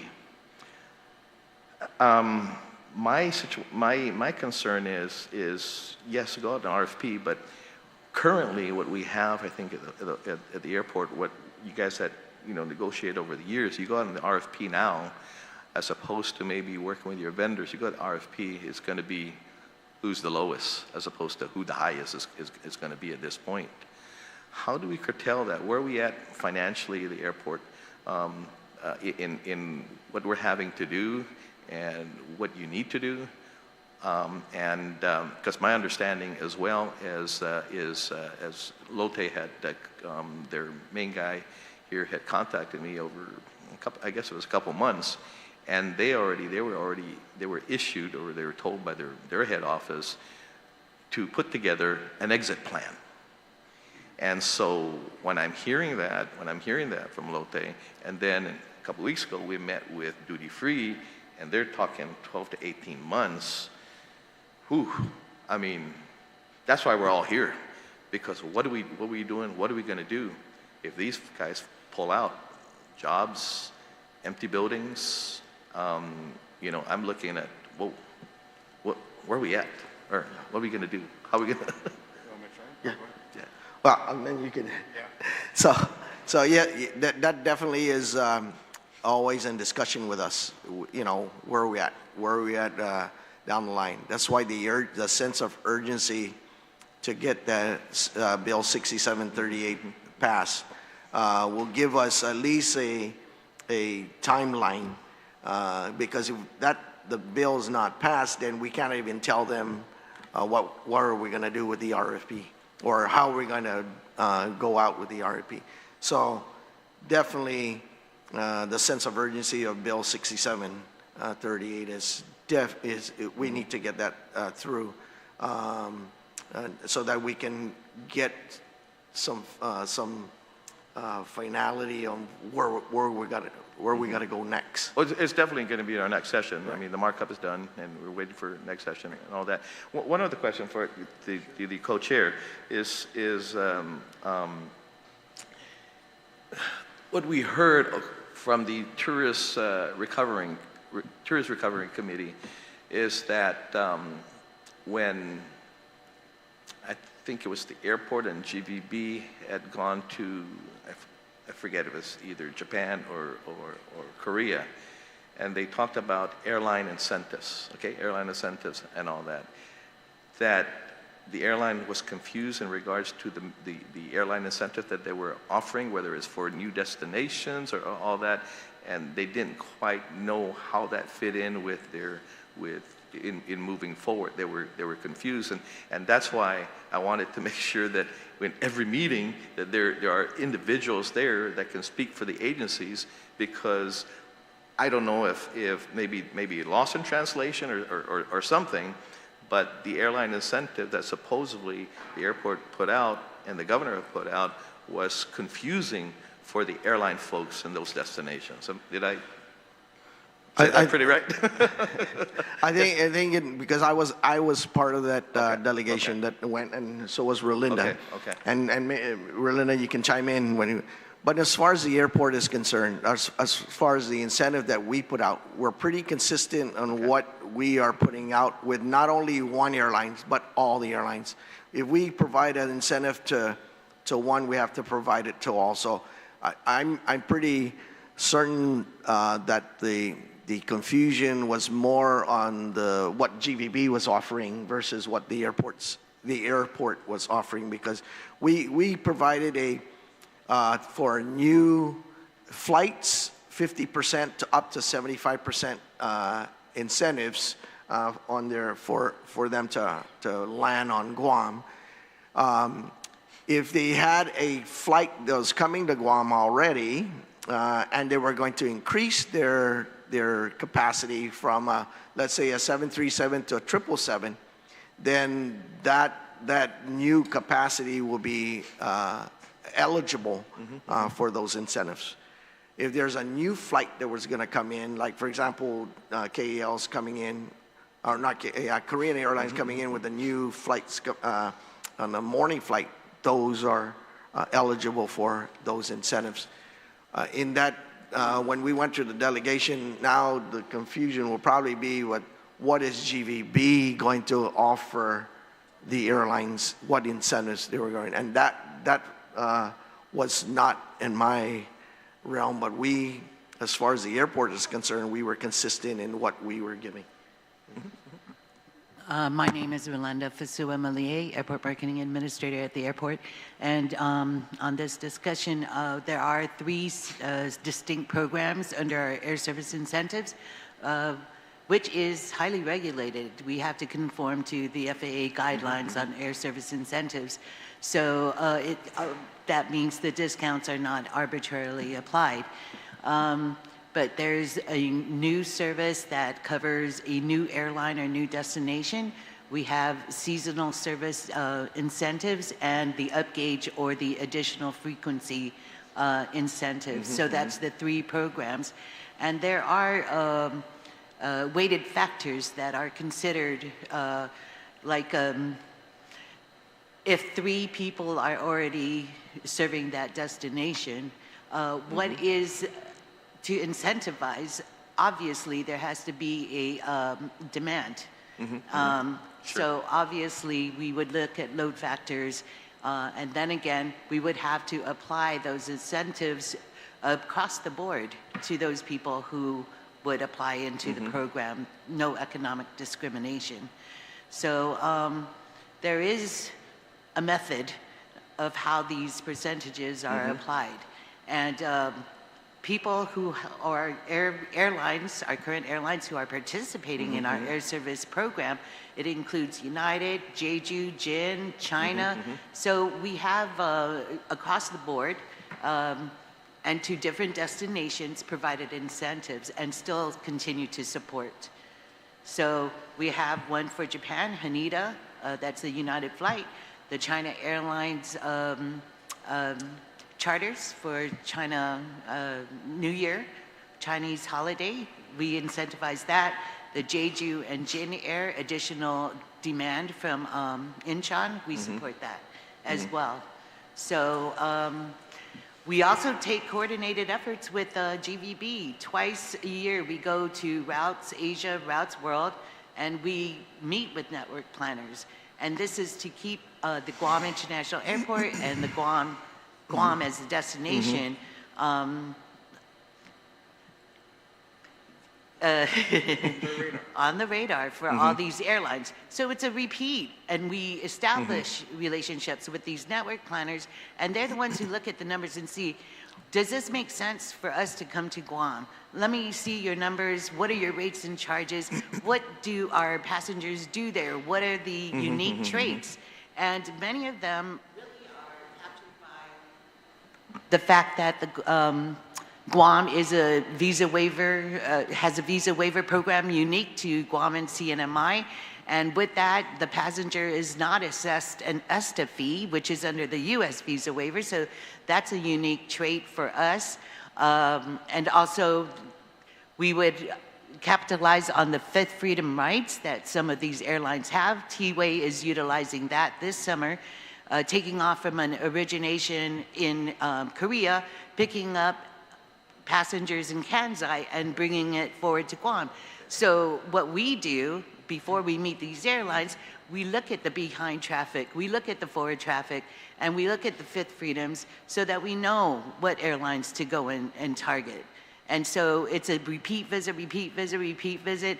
And seriously, that's how we got the interest of the low-cost carriers that are now serving. We had 6 of the 7 low-cost carriers coming to Guam.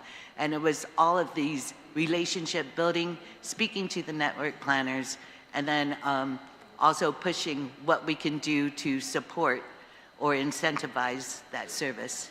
I know we have a pretty, aggressive incentive programs, both, the airport and the Guam Visitors Bureau. But is it true that we are one of the most expensive destinations in regards to airlines, in regards to fees, even with incentives included? I mean, because I'm hearing that. Is that true, Frank? Compared to maybe other destinations that, that maybe provide incentives? I do not believe that is true. Okay, because that's what I'm hearing. That's what I'm hearing, that we're one of the most expensive destinations in regards to, even with incentives. Destinations versus airport costs. Airport costs are normally 5% of the total airline operating costs. Okay. But I guess we fit into their margins, right? So whatever their profits would be coming from the airport charges. But if I may add, sure.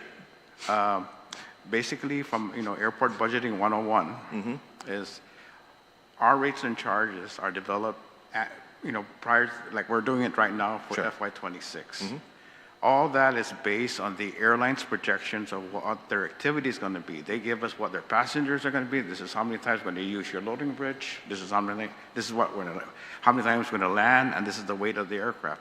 So all that factors into airport rates and charges, right? So once you establish that, that's your baseline. If an airline is not meeting the projection, then ask for a incentive on top of that. So the airport's getting 2 hits. One, we're not meeting our projections with the budget, and number 2, who's going to make up the difference from this airline? So sometimes what we like to do is the incentives apply to that traffic that you are going to be picking up on top of what you had told us your projections were. Otherwise, the airport will always be at a loss. So that's why I wanted to add that, because sometimes people don't understand how we just don't develop our rates like this. Everything's based on what the airline's activity is going to be. Sure. And based on fiscal year 2025 rates, the cost for a one-time operation is $4,200 to the Guam International Airport. That's what we charge them, especially because they're a turnaround flight. Maybe if they had a 6-hour parking fee on top of that. But the other fees that are assessed is from the ground handlers, which are private companies. And then, of course, the Guam Customs fee and the passenger facility charge, which is not an airport charge. So really, we're at $4,200, and that's based on a 80% load factor on a A320. So I feel that our costs are comparable to the rest of Asia. We are a U.S. airport. There are charges that we have to assess that are different from. Yeah, so many of the costs can be subsidized by the incentives from the airport, GVB, but also to our partner airport. Like you've been going to Clark Airport, and there could be a double incentive to spur that air service. So we market ourselves in that way as well with partner airports. Yeah, okay. You know, there are, of course, again, the visitors, right, that are leaving early in the morning, especially ones who maybe have no ties to Guam, and considering, you know, checkout times at the airport or at the hotel and stuff like that. Has the GIA considered setting something up again to be able to accommodate these folks, you know, that maybe not leaving till later on and having something to do, you know? Well, I because, you know, I mean, unless you're inside past the TSA, Right. you know, there's not really that much to do. But for the folks that maybe, well, let me go to the airport because you know, I can spend a little more money over there and have more, you know. At this time, yeah. this time, Senator, a lot of the flights are more in the afternoon. Okay. Right. Okay. So a lot of these folks are checking out at 11, and they're there by 12 noon, and their flights are at 3 o'clock. Okay. We don't, the amount of traffic that we have after 5 o'clock is minimal. It's mostly for the Philippine flight and the other flights going to Narita and stuff, but that's it. Yeah. So a lot of those flights are more in the afternoon than there are in the evening. Yeah. You know, some of the things also that I'm getting from passengers or visitors that would write to us that know our address, and they also talk about the cost of taxi. You know, cost of taxi. It's just enormous. I mean, I understand, you know, the cost, a gallon and insurance and things of that nature, but I'm just wondering if we have a program that maybe allows more rides and stuff like that, like get home safe, that type thing, you know, with a lot cheaper for folks that maybe, hey, you know, don't have folks to be able to pick them up, but they can take a taxi to their home without you know, having to take on a mortgage to get home, right? You know, I mean, so I mean, we want everybody to thrive. We understand that, but you know, I mean, that could be very frustrating as well. I mean, these are all part of that experience, right? That people can have. I mean, you know, that would maybe not want them to come back. Right. So, unfortunately, Senator, I don't have I don't control the rates of what the taxis are. Yeah.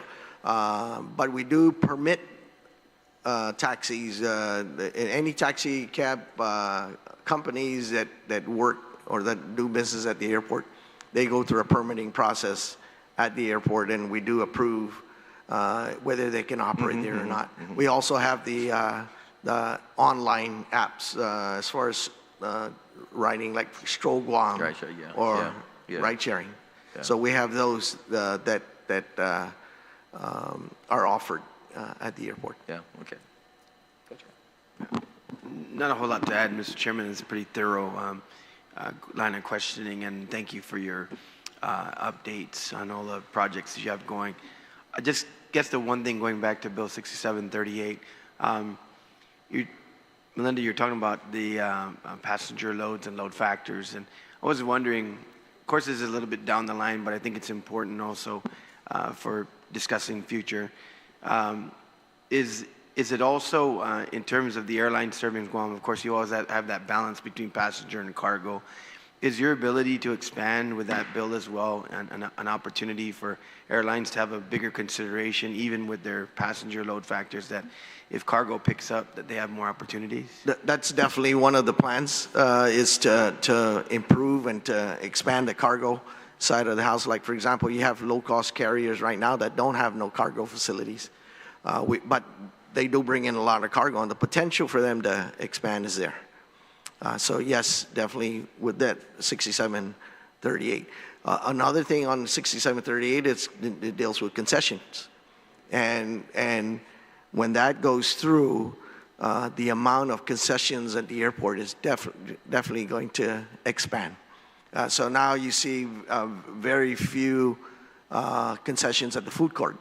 When that goes out, it's going to expand all the way throughout the departure terminal and stuff, for opportunities for them to not only have different restaurants to eat at, or even different concession stores for them to, it's going to be there.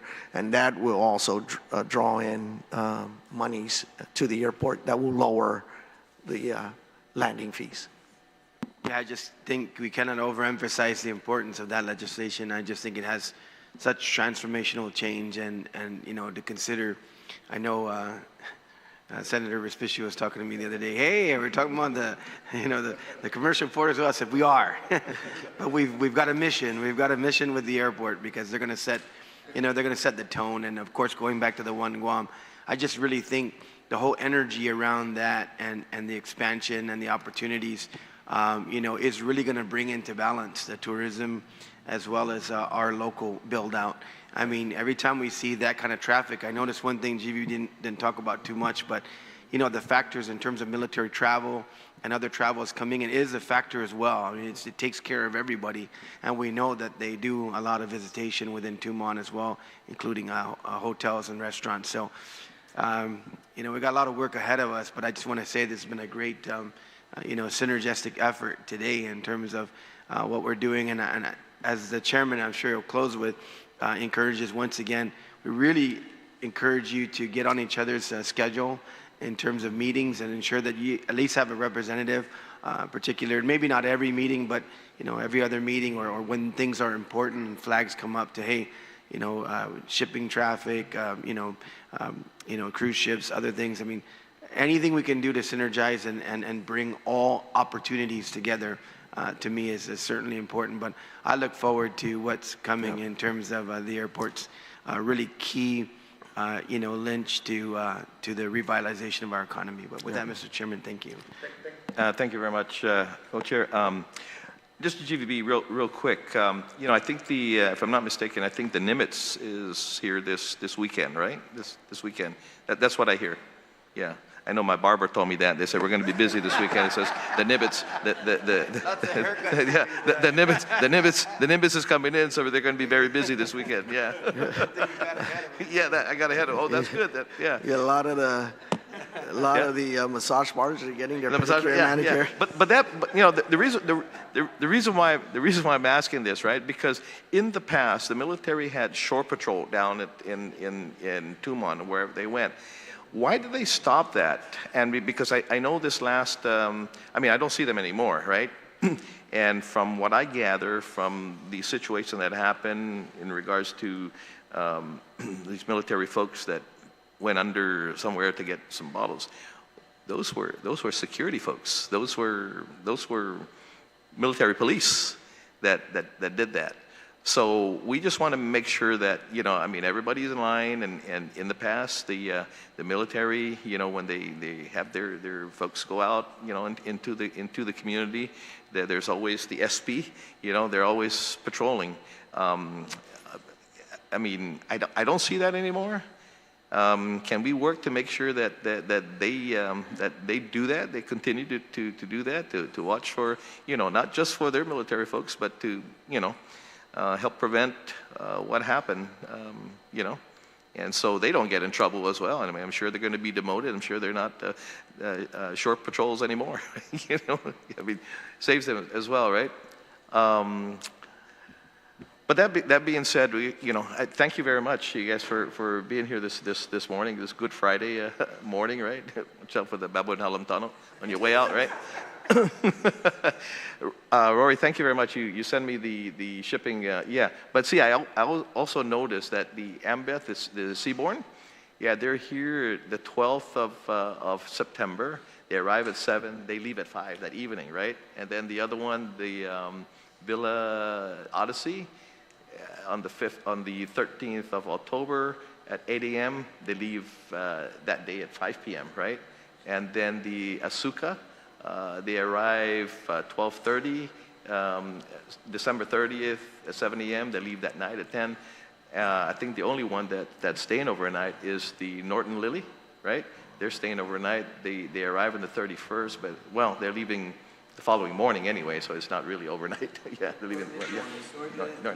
Agent. Oh, okay. Mitsui. Ocean. Yeah, okay. But yeah, so if we can, if we work with them, if they at least stay at night, or two, it definitely help out our hoteliers, our restaurateurs, and all that, and again, if we're including them in the visitor count, the tourist count, right?